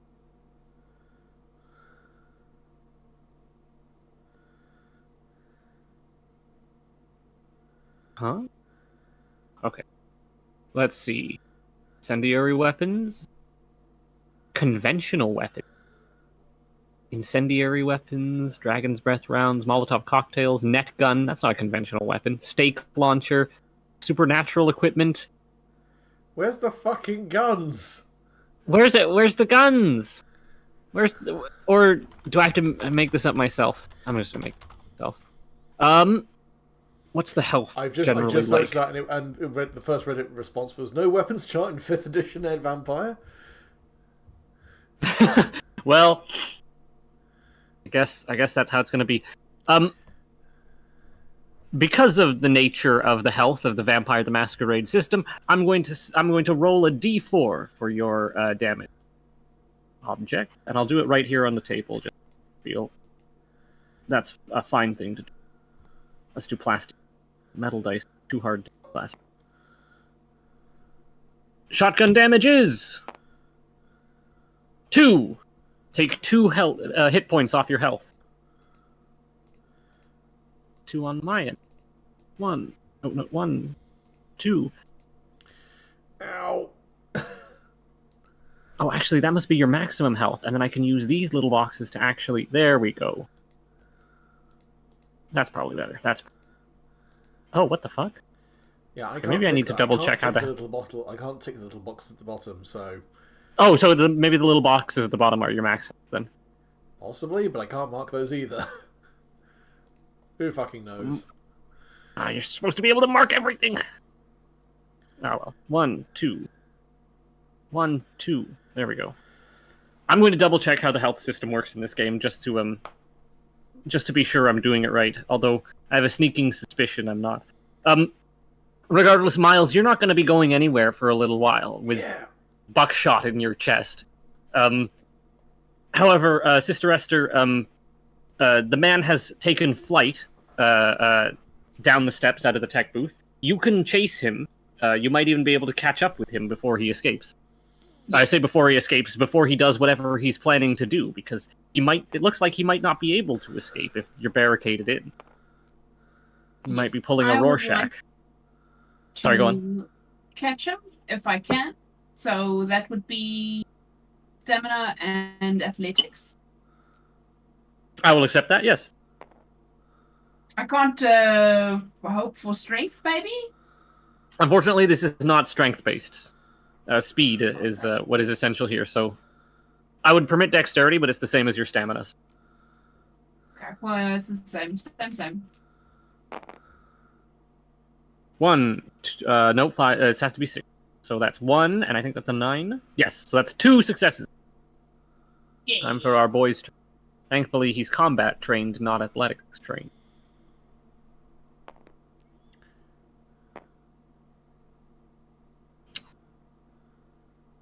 Your fingers come within inches of his collar.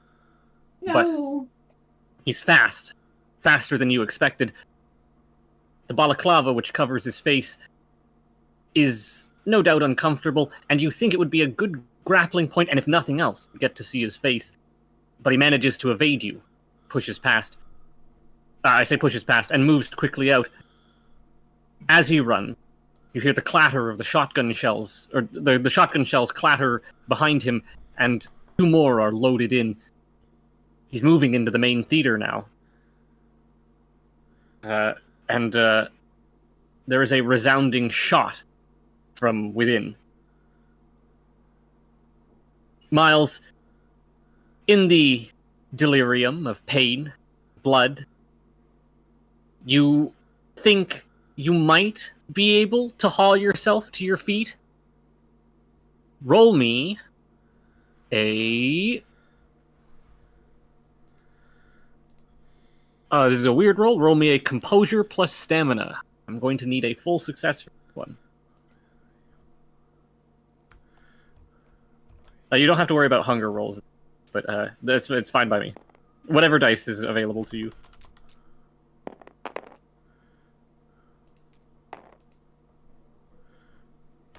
Alright, so which 3 dice is it?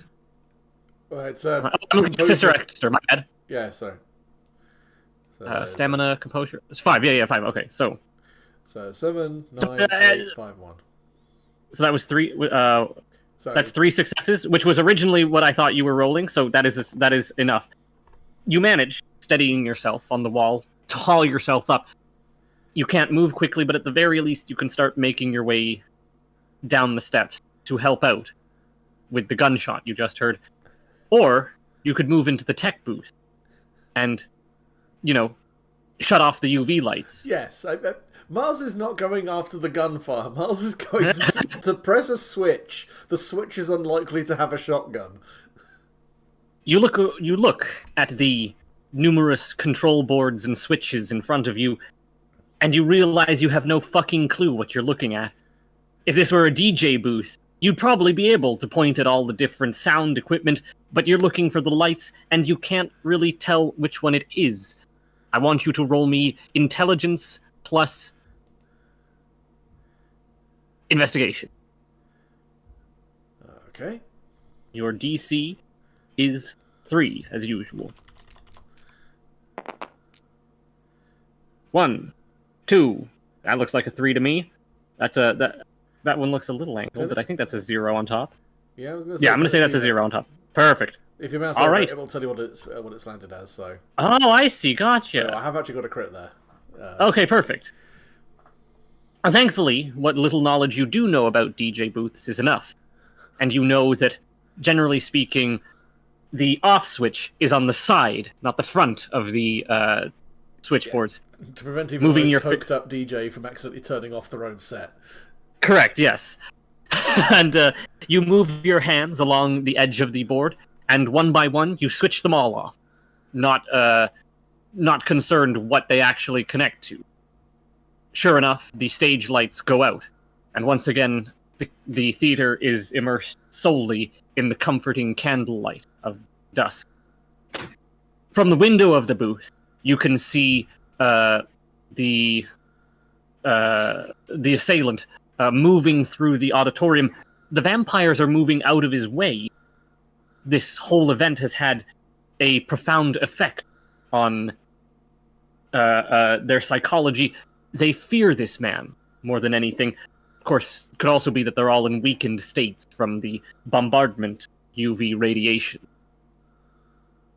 There is one who very briefly stands in front of him, but once the assailant points his shotgun at him, the lithe figure darts away quickly. Miles, give me a wits plus investigation roll. This is going to be a pretty high DC. Oh god.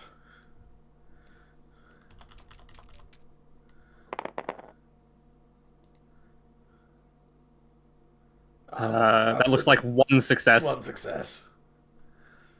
For a moment, you think that the vampire below is familiar, probably someone in the coterie you've met before. But as he moves out of the way of the shotgun, you lose his face, and he disappears back into the crowd. The assailant is now mounting the stage. It's clear he has a very specific target. Sister Esther, you've reached the auditorium at this point. You can see the assailant mounting the stage. What do you do? Do I still have that gun from that lady that tried to kill me? You do have that gun from that lady who tried to kill you. Can I try to shoot this man? You can. It's not... you're technically, because of the raked seating, you are at a higher position than he is, so I will give you advantage for this shot. Give me composure plus firearms. Oh, okay, you will need a full success for this, seeing as you only have the 2. Okay, so 200. Please, please, please. 10, and Yes! 7, that's a full success! And that's a crit for the, hunger. You aim. And you aim with more than just your eyes. Your focus comes in, and you hear his heart. Da-dun, da-dun, da-dun, dun, dun, dun, da-dun. That becomes your center target. You level the pistol, thumb back the hammer, and the crack rings out in the theater. Some of the vampires shout, others duck down, but a spatter of blood appears on the man's body. You've hit him squarely in the chest, yet he manages to haul himself up onto the stage, dripping blood, dragging himself as best he can to the backstage. You can get one more shot off before he's out of sight, or you can run up and get more personal about it. He's not going to be able to outrun you at this point. He's not going to. No, he's not going to be able to. He is now injured enough that even if he tried running, he'd probably only make it a few feet before stumbling or something. You just shot him through the chest, so...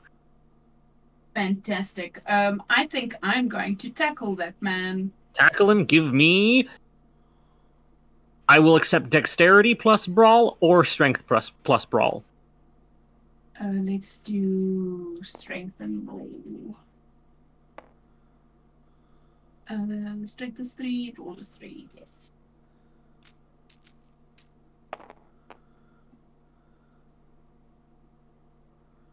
One, 2, 3, 4, 5 successes. I think he can beat that. Roll. No, he can't be. I don't think he can't beat that anyways. It's not difficult to catch up to him at this point. He can barely make it backstage. You hit him with great force. So much force that you feel several, not pints, that's not what I'm looking for. You feel several blood spatters as you slam him into the ground. A small geyser of blood shoots up out of the bullet wound just for a moment from the impact. He's struggling underneath you. In one last desperate attempt, he points his shotgun towards Victor Crenshaw, and you have a split second to make a movement is going to be a high DC. Give me dexterity plus brawl. Then I just need to take that one away.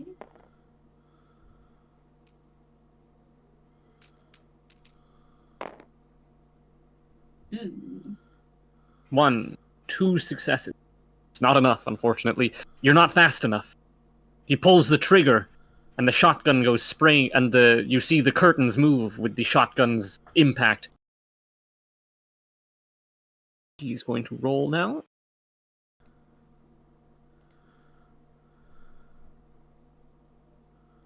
Oof.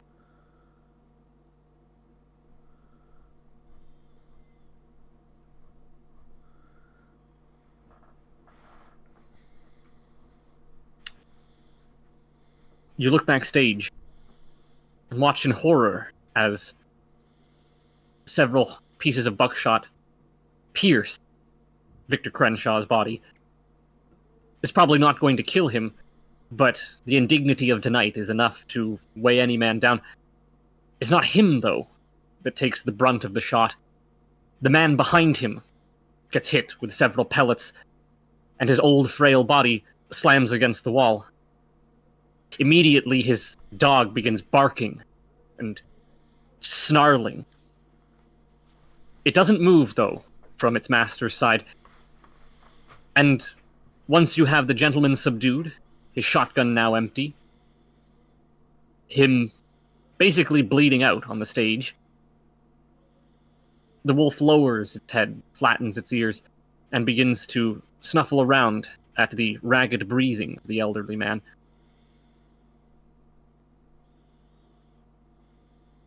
It seems, for the most part, that everything within the theater is silent. The man underneath you, Sister Esther, is dragging his last few breaths of life, presumably. Unless, of course, you want to turn him over to someone more medically inclined. And maybe, save his life. Not for any charitable reasons, but the last ones died too quickly. Only gave you a front operation. Maybe this man has more. But I leave it up to you whether or not you're going to spare his life for whatever reason. No, I think it would be for the best if we kept him alive. Okay. You say as much to Javier Cortez. He nods, goes to Crenshaw, bleeding, upset, and angry, and he explains this to them, clearly, calmly, and Crenshaw, furious, definitely wants him dead, but sees the logic in Javier's and yours decision. He turns his scarred face away, and Javier returns.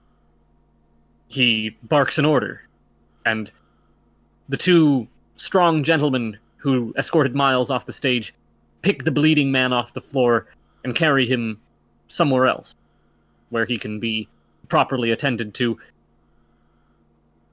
Cortez moves over to the old man. He makes sure that he gets priority from what is no doubt Victor Crenshaw's private doctor, private medical facilitator. The other vampires are looking around at each other nervously. One of them shouts, "When can we leave?" And Bobby Tweak reminds him, "We're barricaded in, man! We can't get out! Who knows? They're probably watching the alleyway." Javier sits on the edge of the stage. He finally lets his demeanor slide and looks exhausted. They shouldn't have even been able to find the alleyway. The card's part of a obfuscation spell. There shouldn't have even been power to the building. I don't know how. Well, I do know how, he says, looking around at the various vampires gathered, looking over as well at Crenshaw's retinue. "I smell a rat," he says. "But we can worry about that later. Right now we need to get out of here." He looks at his watch. few hours before sunrise. But they did intend to lock you guys in here, UV lights or not. How do you go about getting out of the building? Time to bleed on a door, maybe again. Oh, you can try that again. I will say the door is barricaded from the other side, so it's just not just locked or whatever. yes, it's not just a lock this time. It is barricaded. You could theoretically burn a hole in the door to have like a peek out to see what kind of barricade you're dealing with. I'm okay with that. All right. I believe you make one. What was the? It's a specific roll. Rouse check. You do a rouse check, and then I believe the cost is 1 hunger question mark. Why do I do this? Why do I close things that I still need?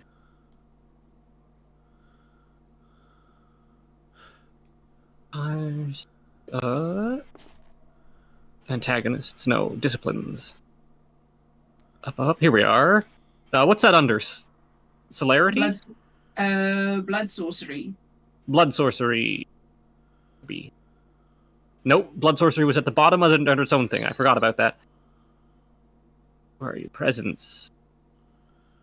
Protean. Blood sorcery. Because sorcery starts with it. Here we are. No, not extinguished vitae. It's corrosive vitae. Altering the properties of some of their own blah blah blah. Cost to make 1 or more rouse checks. No additional skill is required. Concentrate and forces blood through an open, usually self-inflicted wound. The user then spills their blood on a non-living object. I'll say because it's your stigmata, you can just conjure it. I know that normally you don't. Oh, that was actually a good question. What was your hunger again? Was it? It was. It needs to be 4 for 4? me to start bleeding And you're out of 3, right? everything.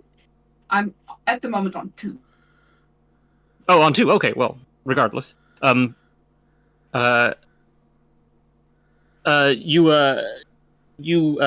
give me the rouse check first. What dice is that again?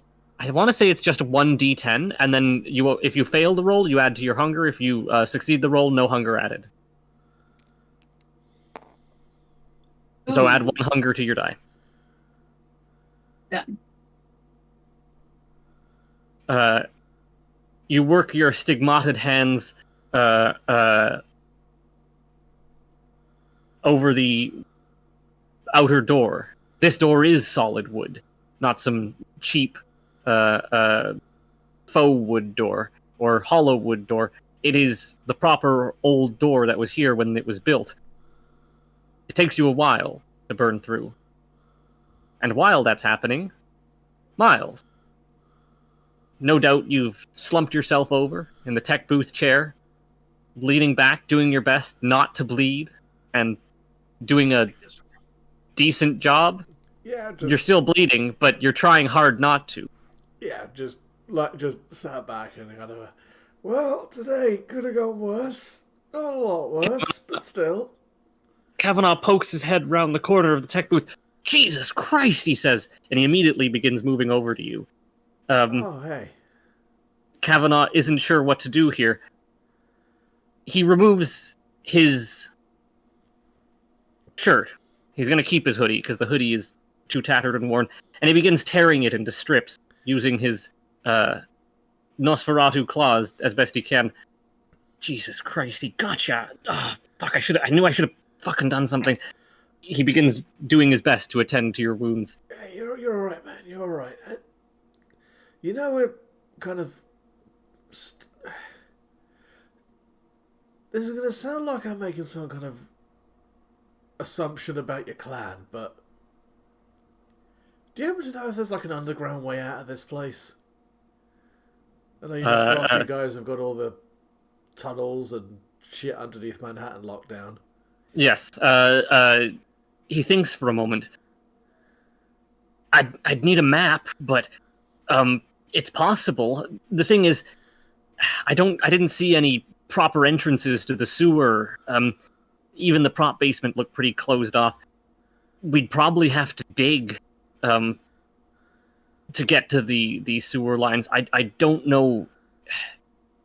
Do you have your phone? Yeah. I got it. Kavanaugh Wipes a takes bit your of blood phone off. from you. There you go. Yes. He takes your phone from you, and he immediately begins doing his was it cryptophilia, something like that. He immediately begins doing his normal Nosferatu. What's what I'm looking for? Not image searching. Information gathering. Data mining. Data mining. Thank you. Immediately looking at maps of New York, looking at old subway plans, things like that. He's currently correlating the data. But meanwhile, Sister Esther, your acidic blood has just eaten through the door. There's a sizable hole now, enough that you can see exactly how you've been barricaded in. The narrow alleyway has been used to its full advantage, and large 2x4s and other thicker pieces of wood have been wedged between the door and the alleyway to prevent it from opening. There is also, hanging in the air, the rain, accentuating the smells, as rain does. Fun fact, moisture helps your respiratory system, and that's why when things are moist and wet, you can smell them better. But you can smell human on the wind. Nearby humans. You can't see anything, the hole isn't quite robust enough for you to be able to do that, but you might be able to poke your head out the door if you'd like to stick your neck out. Literally. Ooh, scary. I'm gonna die, but let's do it. All right. Poking your head out, you look around. The alley seems clear until... Roll me... Oh, reflexes, is there? Roll me dexterity plus athletics. Okay, so let's... Oh, shit. I have more hunger now. Yes, you do.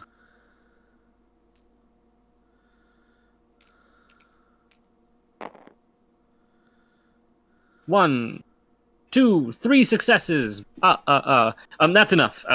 He did not roll well on his shot, unfortunately.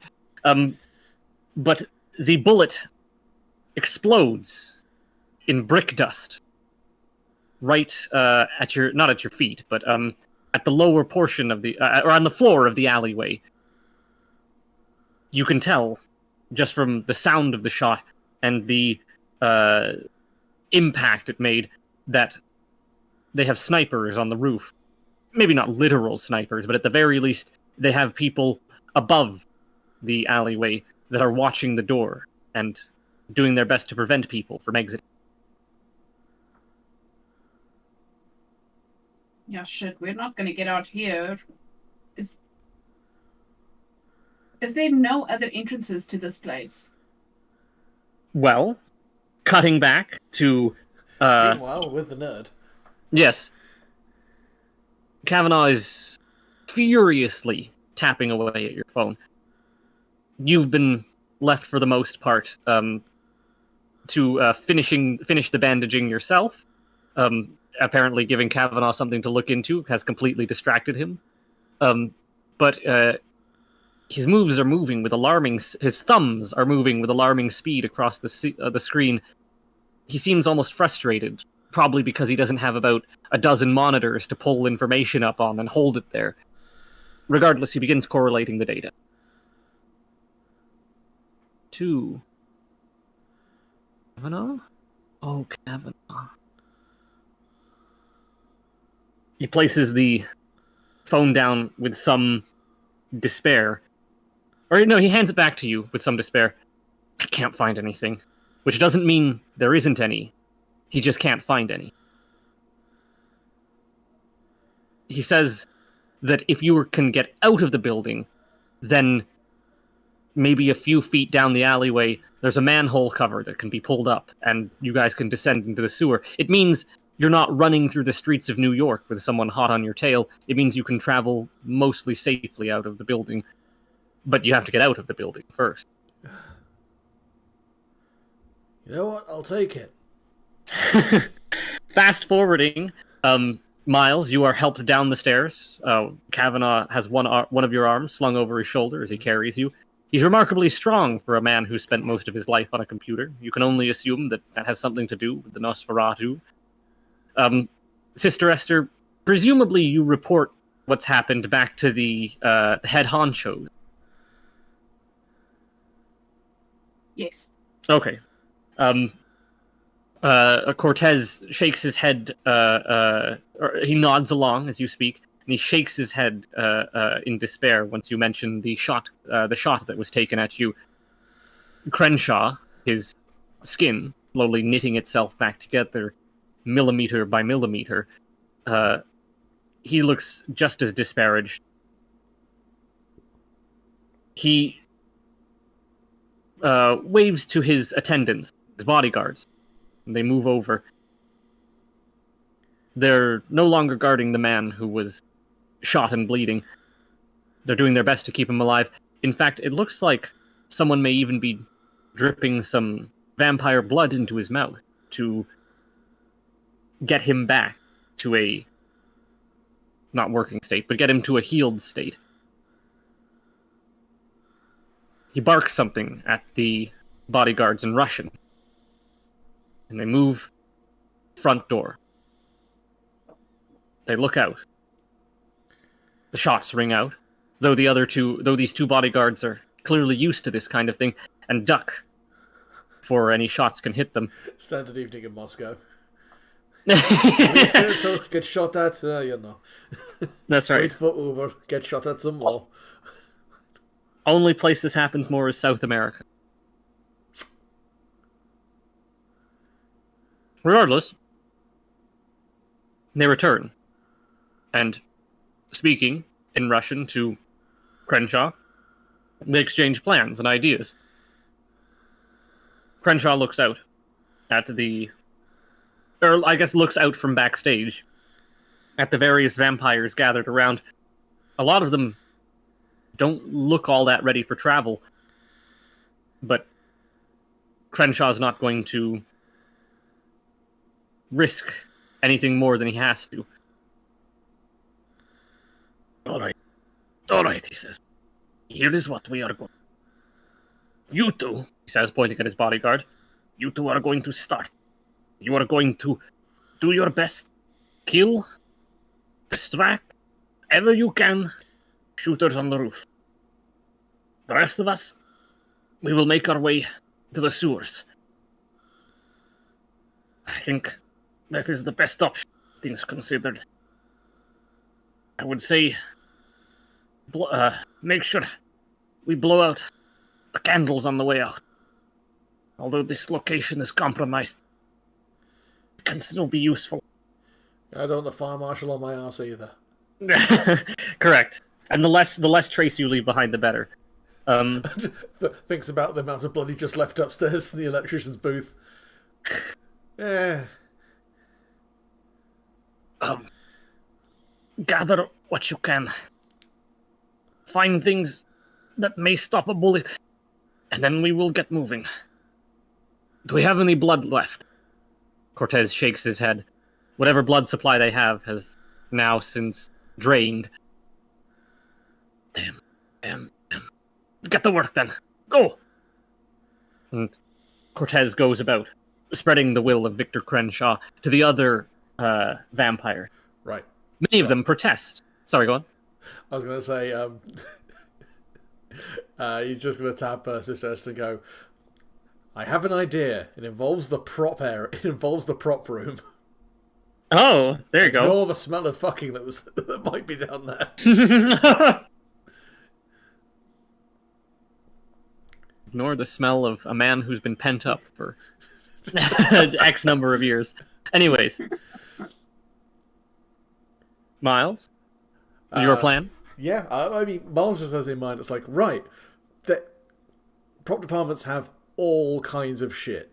Not just because, like, they have different performances, so there's different, like, furniture and all that kind of stuff, but just, like, basic components, basic materials. Correct. So, He is. I'm either something to defend them all or something to possibly help fight off whatever hunters are out there. But I'm thinking defense is probably the smarter move here. Okay. So, meandering around the prop basement. And Sister Esther, do you join him for the meandering around the prop basement? Yes. So, meandering around the prop basement, you're able to find the following. One is a genuine metal breastplate, probably used in some production of Lear or something like that. Some medieval show. It's just the breastplate, but it might be thick enough to stop a bullet. At the very least, it's not tin or something like that. It is a heavy metal, so it could very well stop a bullet. But there's only one of them. You also find, as far as other props go, there is a small cabinet that's locked called the Armory. Now, by logical, what's what I'm looking for? Deduction, you can probably tell that these are probably prop weapons. But you remember a little movie called The Crow, where a prop weapon can in fact be used as a real weapon. You can crack the armory open, and there's probably enough crap and shit that you could find something to shove in the barrel of a fake gun to actually make it fire something. How accurate it's going to be, how effective it's going to be, who knows? Yeah, Miles relays all of that and then just goes, "Oh, no, I'm sad." Thinking about poor Brandon Lee. Yeah. It is very sad. All right. The other things you find down there are numerous components of prop making. There are some unsliced foam blocks, not very helpful. There are various wires of length, presumably either prop wires or for the making of electrical props, maybe some rudimentary animatronics, something similar. There's obviously a small corner of the props basement that has various tech items, replacement bulb. What else would it be? Fuses, things like that. As far as workable, usable components that can be made into something useful, hard to say. You might be able to make an incendiary device out of what you have here. A few chemicals, a heavily dusty can of can, like an oil can, not an oil can. Those metal square cans. Anyways, there's one of lantern oil there, very old. Whether or not the oil or the whatever lantern fuel within it is still potent, you'll have to test. But at most, you might be able to make one incendiary device out of the items you have here. Like a bomb. Yes, effectively. Like a bomb. It won't be like it wouldn't be like a super powerful bomb, but it would probably be enough to throw some fire in some places. Probably kill a guy if he's next to it. Awesome. Let's do it. Let's make a bomb. Woo! Jesse, let's cook. Cooking with nuns. Domestic terrorism with nuns. All right. Now this reminds me of Catholic school. Making an improvised explosive with the nuns. Man, that school was rough. All time. Man, I wish they taught me how to make bombs at Catholic school. Even if it was to defeat the heathen world order or whatever. Anyways. Hey, it was a cartel-run Catholic school. They had to cover their bases. Cartel runs at Catholics. That's another great premise for a TV show. Okay, I will accept a mental and I'll accept a mental role with what you guys find appropriate. I will also accept a social role if you want to start looping people into this what do you call it? Into this operation instead of just doing everything yourself. We have people that are skilled. I'm bringing my boy in on this. Okay. I'm also thinking there's people that are trained to do shit. You don't know most of these probably vampires, so you don't. more. Yes, I was going to say, you don't know what their skills are, so it's probably good to ask around. However, many of them are very demoralized, so motivating them to put effort in is going to be difficult. I'm going to say, if you're going to do that, give me charisma plus persuasion. Thank DC you. I can't is manipulate 3. them, though, right? No, they are other vampires. I believe you can only manipulate mortals. Okay. And also, it would make you look very bad if you're like, "Hey, I want to help you guys. Now do as you're told." Now do as you're told. Okay, so charisma plus persuasion, and because I'm fucking beautiful, I get 2 extra social rolls.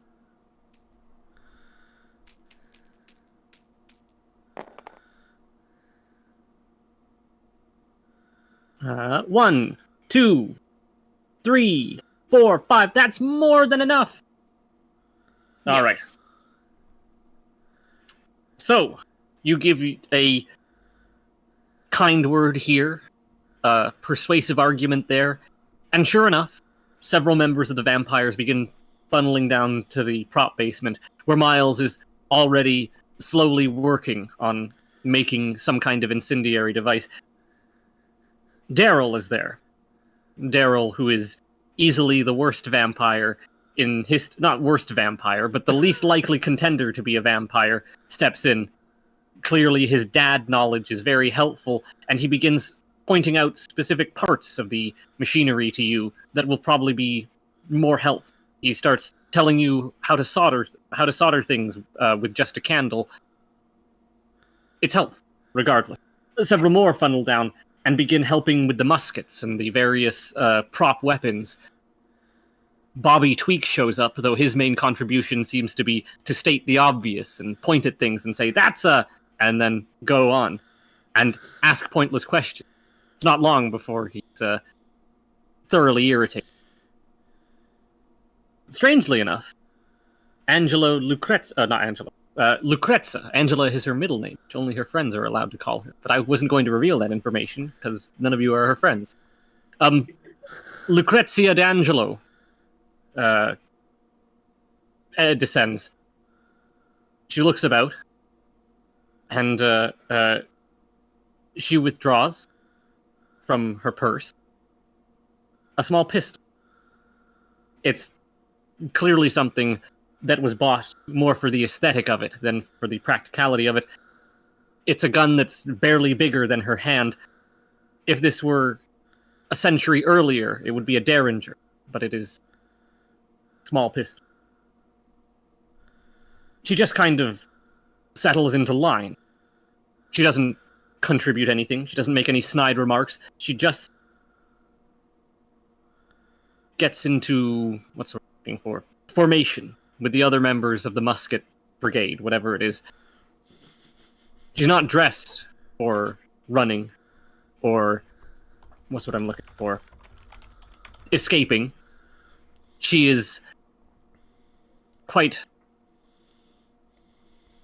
underdressed for the situation she's in. The tight cocktail dress and the high heels will make it a pain in the ass for her to get out of here, and maybe, just maybe, she's hoping to use some of the vampires for cover. She's starting it now, not noticed later. Regardless, you don't have time to worry about Lucrezia's less than savory tact. Before long, you have it in your hand. A cobbling of wires, glass, and electronic components that have created your,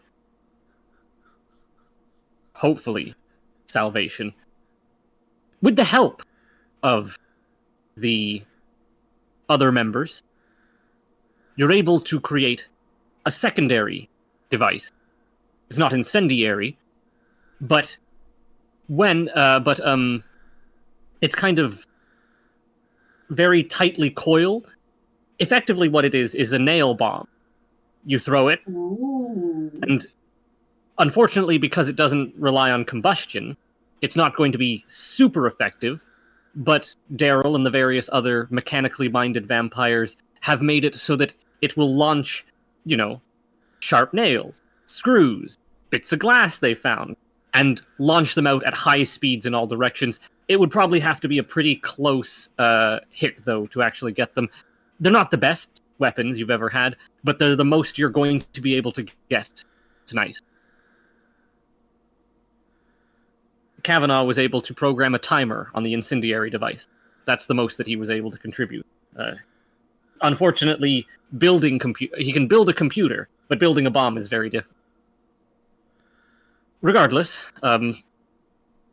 you all make your way back up to the main floor. The bodyguards have... No, because the bodyguards are going to be part of the main front line pulling fire.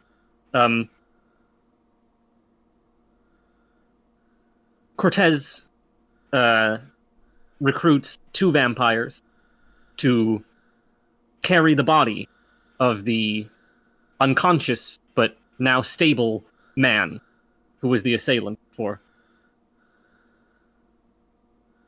We're going to bring him out first, they say, because we don't think they'll shoot at him.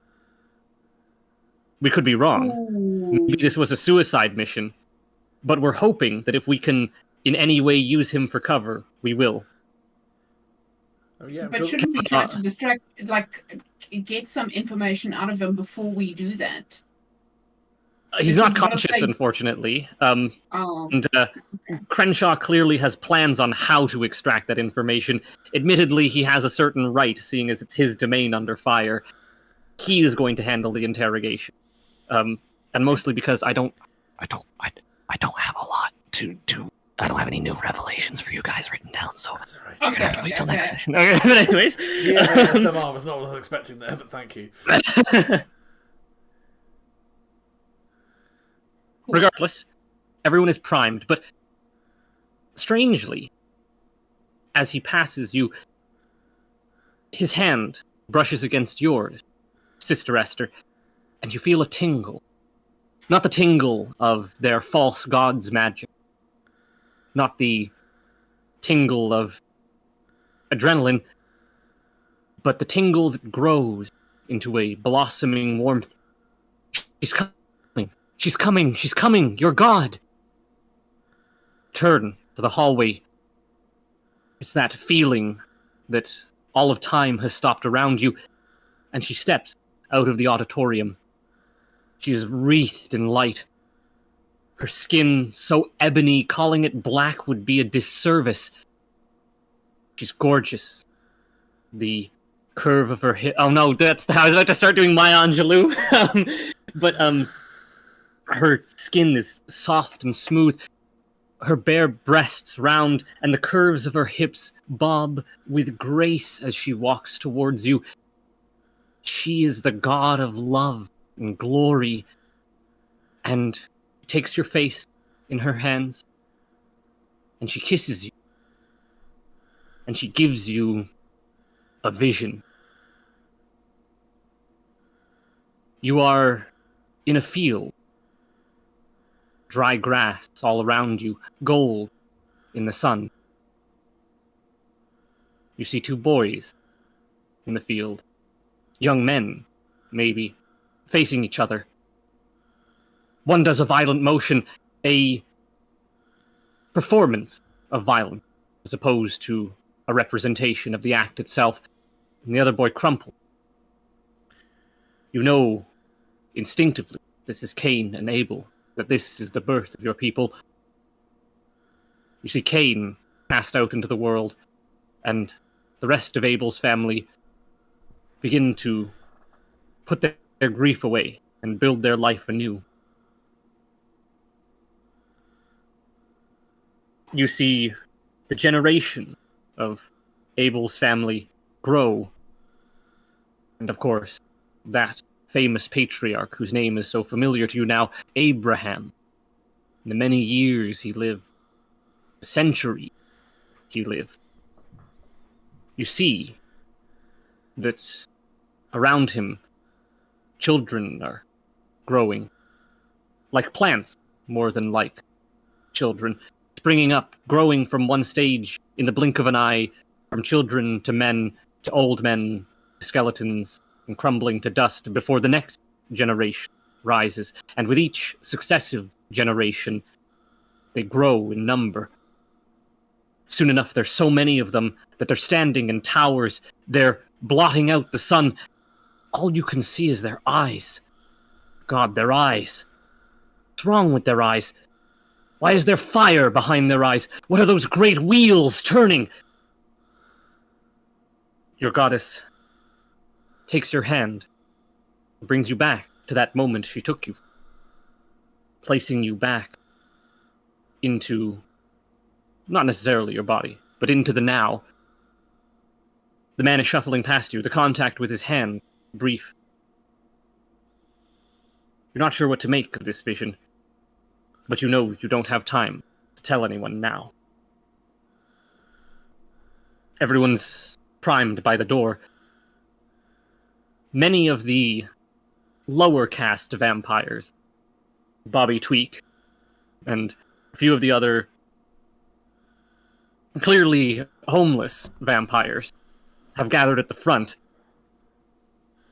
This has been permitted, probably because they're hoping that the less important vampires will take a few shots. Crenshaw is flanked on either side by Cortez on one side, and yet another of his bodyguards on the other. Cortez looks like he's ready to dive in front of a bullet for Crenshaw.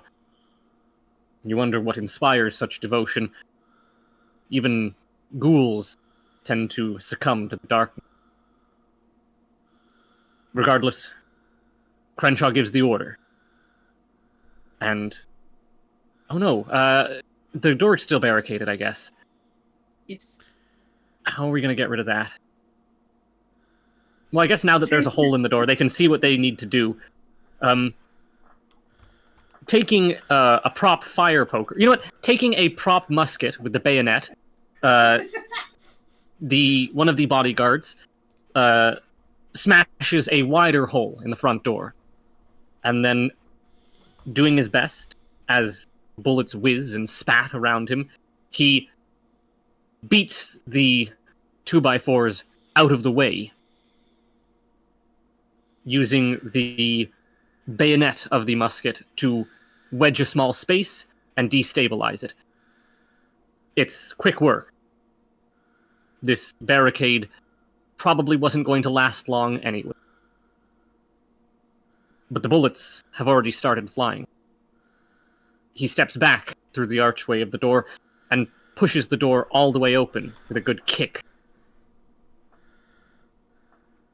He looks back. Crenshaw gives him a nod. The two bodyguards nod at each other. And in movement so fast that it's clearly them drawing upon their vampire strength, they step out of the door, pointing their pistols upwards and firing at the sky, the unseen assailants somewhere far above. Lightning flashes and hides the sound of the gunshots very briefly. After them comes the injured man and his two carriers. They dart out. The bodyguards have run in opposite directions, but the injured man and his attendants run towards the sewer that everyone was meant to be running towards. And sure enough, the vampire junkies are soon after them.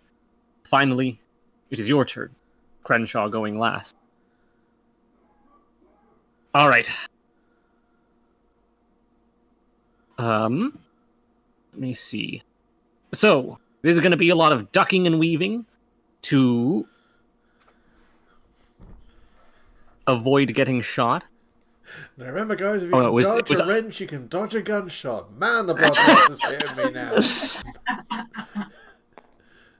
Let's see. You guys don't have... no, it's Isaac with Cat's Grace. Okay. So, let's see. I will accept Dexterity, Athletics. Stealth, I will accept as a acceptable place to roll from.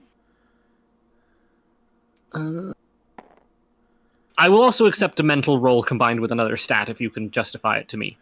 For example, you can say wits plus dexterity I will accept because you're using your mind to move quickly. Or you're using your mind to figure out where to move quickly. Can I do dexterity plus wits? Dexterity plus wits? Yes, I will allow that. And if you want to do that too, Luke, you can. Oh, it felt weird using your real name. Ugh. What am I rolling? You are rolling to not get shot. You are permitted to roll what stats you like. I will accept. I will accept wits and what do you call it? Dexterity as a roll, or you can justify something else to me if you like. I have 4 successes.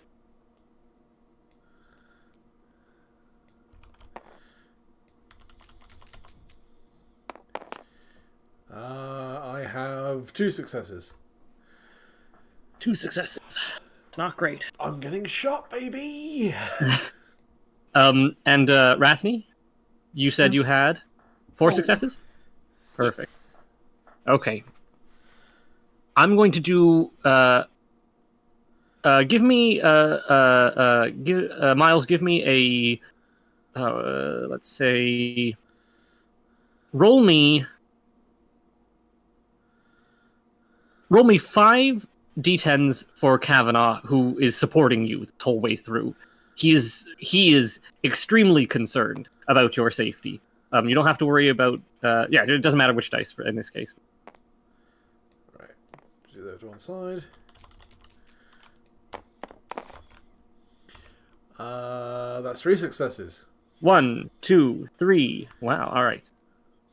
So, time roll for the gunman.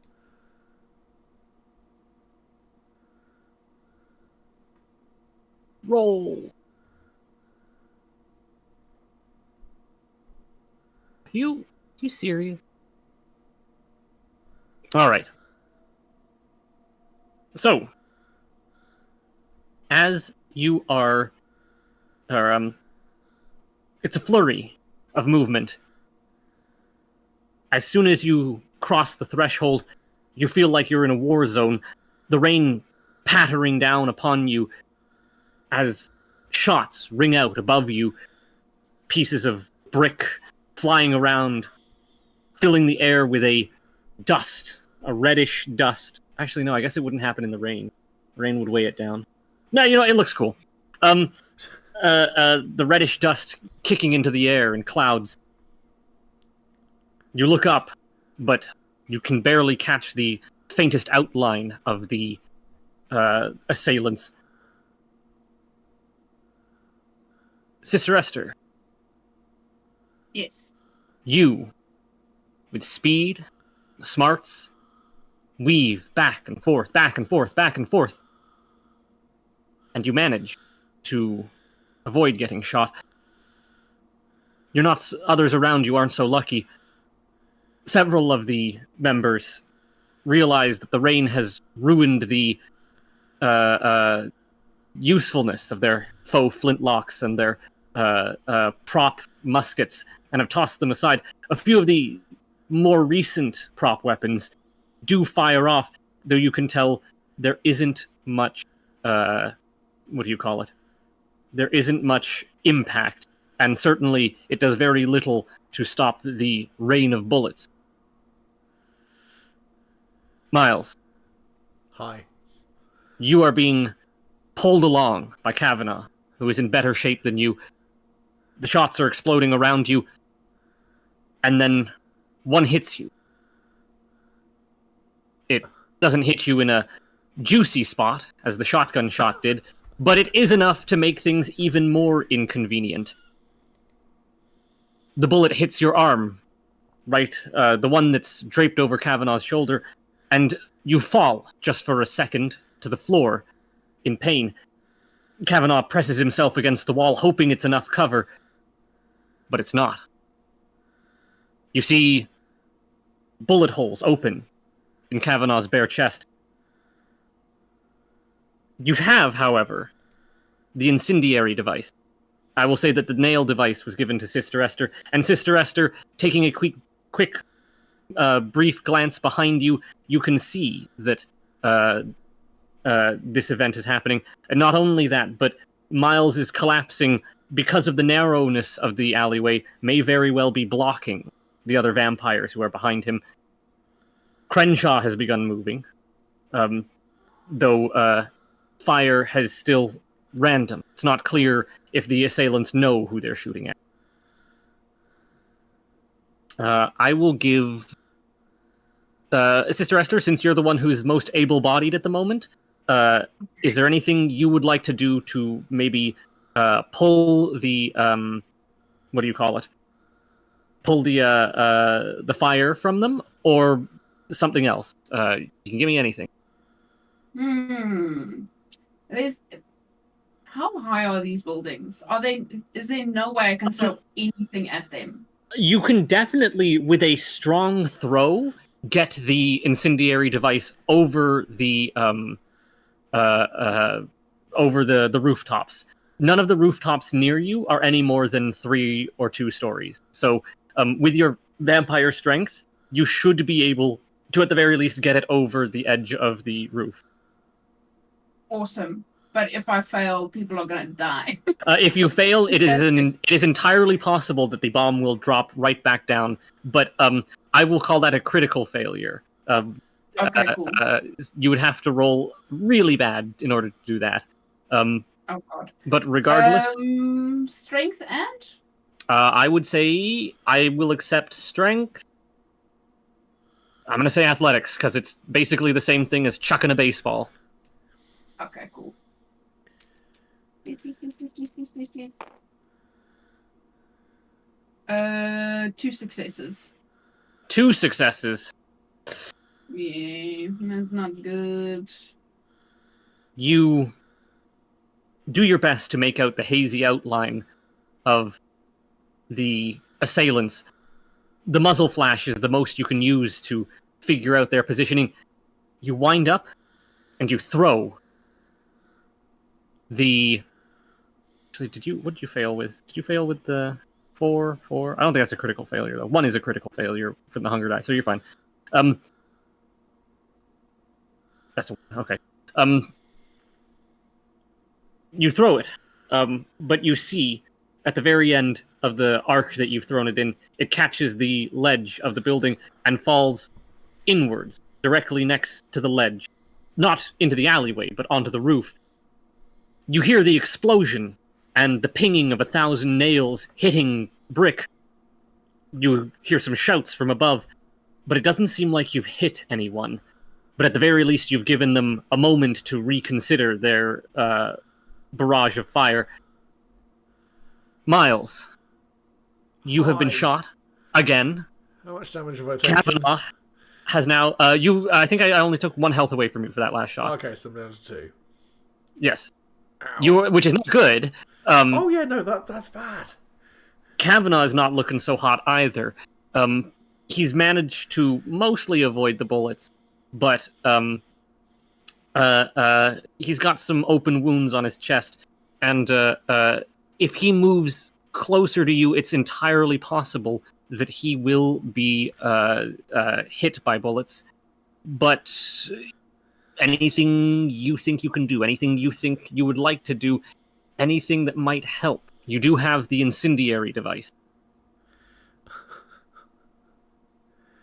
I mean, at this point, they're in a really bad position to kind of do any. Like, I can't really hit any of them with this because I've got shit all in terms of. In that case, I will say you can press yourself against the wall and hope that people can squeeze by you. What else can you do? What's your abilities? Memory. I mean, can I see any of these fuckers? You can see their vaguest silhouette. You can't make out any of the details of them. You know roughly where their positions are, but they're also, moving along the rooftop, finding better positions or finding new positions. The good news is that the fire seems to have gone to more active target, like Sister Est, who has just thrown a bomb at them. I mean, he's basically just he's just gonna like get an eye line on at least one of the guys up there and just shout "jump" at them and use dominate. Dominate, no problem. Compel. Compel, I think, is Single what short you. Command, yeah. Single short command. Let me see what the cost for that is. I think the disciplines should already be open. Yes, thank you. Where are you? Potence. Obfuscate. No. Or not one more up, a few more up. Celerity. Aspects. So it should be down now. Celerity. Dominate, there you are. Let's see, so you have Mesmerize and... Compel, Mesmerize, and Cloud Memory. Compel, Mesmerize, and Cloud Memory. I think Compel is the one you're trying to use, yes? Yeah. Dementation. I think Mesmerize Cloud Memory allows me to give more complex commands, so... Yes. Dementation. The instruction must be carried out immediately to the victim's best ability and must contain blah blah blah. Cost is 1 rouse check. Dice pool is manipulation plus dominate versus intelligence plus resolve. No roll is required against an unprepared mortal victim. He is prepared, so we are going to roll against that. Commanding a resisting victim or another vampire requires a... Oh, so you can use this on other vampires. All right. Okay. I upped my hunger because I failed the rouse check. I rolled a 10. Okay. Manipulation plus dominate. Commands that commands that go against the victim's nature also required such a contest. Okay, well, it doesn't say that you can't order him to death. So, you shout that at him, and he turns his weapon at you, even though. Hang on a second. I didn't actually roll the. Oh, even though you can't see his eyes or his face, you know you have his attention. You know you have his look, which is what you need to make Mesmerize work. Okay. No, sorry, Compel. What's wrong with me? Forgetful Mind, Terminal Decree. Where's Compel? Characteristics. Am I crazy? Compel. There it is. That's it. With eye contact, the vampire can issue a victim a single command, no longer than a short sentence, to be obeyed to the letter. It must be possible to complete the command in a single turn. The storyteller decides whether to interpret ambiguous commands in an unexpected or unfavorable way. Alternatively, the command simply confuses the victim and fails. Oh, so for Compel, cost is free, so you can get rid of that hunger if you like. Oh, okay. And it's Charisma plus Dominate versus Intelligence plus Resolve. Okay, so it's Charisma plus... so it's 6. I have already rolled 6, so sadly that's only 2 successes. Because all right. For fuck's sake. 2 successes? Yeah. Oh, boy. All right. Well, time to do a Will plus Resolve check. One time the NPCs roll well. You see him freeze in the grip of your compelling command for a moment, but he shakes it off. These men are trained to deal with this kind of thing, and he levels his rifle at you again. Sister Esther, the congestion in the alleyway is getting a bit high now. You can see that the bodyguards are reloading their weapons. The prop weapons have mostly been discarded after their single shot. How are you going to help? If you're going, you don't have to help, by the way. You can run, but it's up to you. I'm pretty strong, right? You are the strongest in the party, I think, other than maybe Johnny Teeth. But Johnny Teeth isn't here to be helpful, so. You also have a gun. I guess, but I'm not very good with firearms. No, this is true. Firearms and 1 in composure. So I was wondering, can't I just drag... who was with... It was Miles and Kavanaugh. Kavanaugh's probably still able to walk on his own, but he's been shot several times through the chest. he may need a minute to recover, but Right? Kavanaugh's staying behind because Miles is staying behind. That is his concern. Okay, so if I pick up our boy Miles and just run with him, can I do that? You can do that, but the degree of success you will achieve doing that depends on your role. Yes. As Strength always, and strength and athletics. That's the that seems to be the number one. I gotta find out more ways to get you guys to do other roles, so, especially you, Miles, since you're not a combat guy. Yeah, I feel like this has become a bit of a roadblock for Yes. for these two characters. Oh, Miles, can you Are take you on a fucking? diet? Are you fucking kidding me? Oh, Jesus Sister Esther, Christ. you run over and you try to pick him up, but the slickness from the rain and the blood, you just can't get a good grip on him. He keeps slipping off your shoulders. Several bullets pierce your body. Oh God. I'm gonna say, want to make sure I'm not killing you here. Vampire the Masquerade, Sister Esther. You know what? I think you're gonna take 2 health damage. Okay, cool. It's painful and unpleasant. Thankfully, however, no one will notice the blood in your red robes.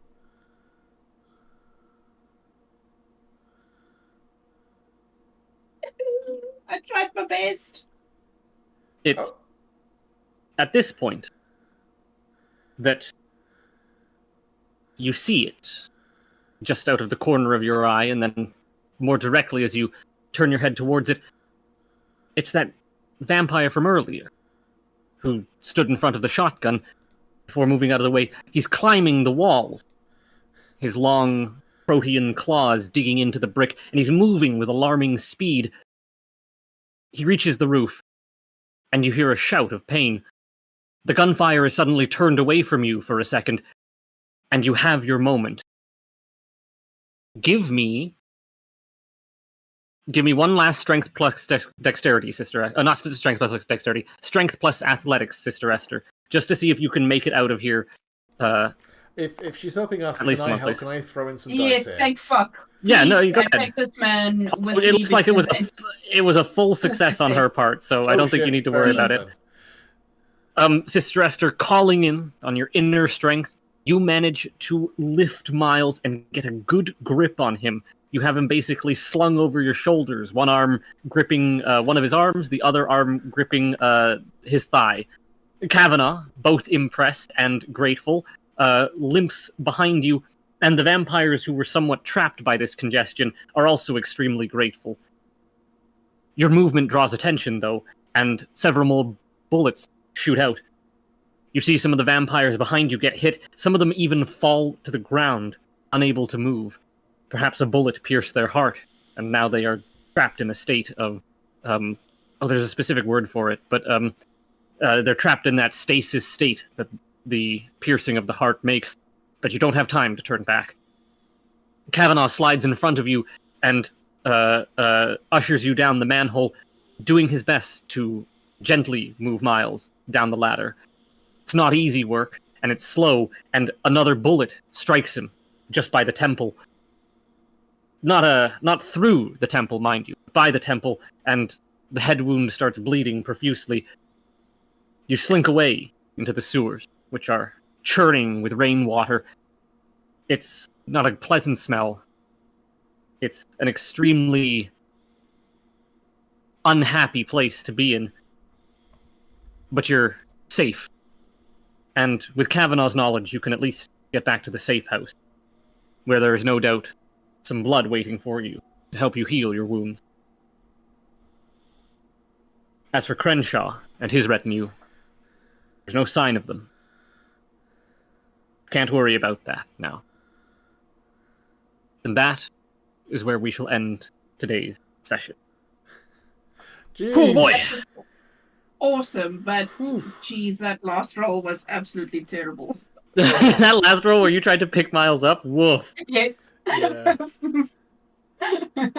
Right, now we know the sons of Abraham are not fucking around. And they know Definitely. shit. And they may or may not have an inside man. But that will all be drama that we could deal with later. I thank you guys for coming. as you know, Isaac and Game Master are a little tentative in terms of their attendance ability. So I'm very grateful that you guys make the time to come here, and also I get to enjoy the story I've made for you. It's very lovely. Thank you. Yeah. There, overwrite, save. Yes. Next time I will have a proper background. If nothing else, I'll just go on Google and find a New York night sky panorama. I didn't give it enough bottom room. And I should have just had like a layer of. Anyways, we'll worry about that later. Can I flip this table? Yeah, go ahead. I'll save it after it's been flipped. Yeah. Yeah. She's so happy. Thank you. No problem. Cool. Right, I'm just gonna save this quick.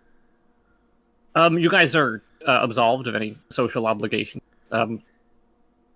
I don't have any plans after this point. I'm going to take a nice rest day after stressing out about work. Actually, I shouldn't take a rest day because I have the con next. Oh, okay, fair enough. Well, like do something that just like treat yourself to something, or get like Yeah, why not? Self-care is important. Self-care is important. Yes, I will leave you fabulous people to it if that's all right. Okay, no problem. It is sleepy time for me as well because tomorrow it's up again at 4.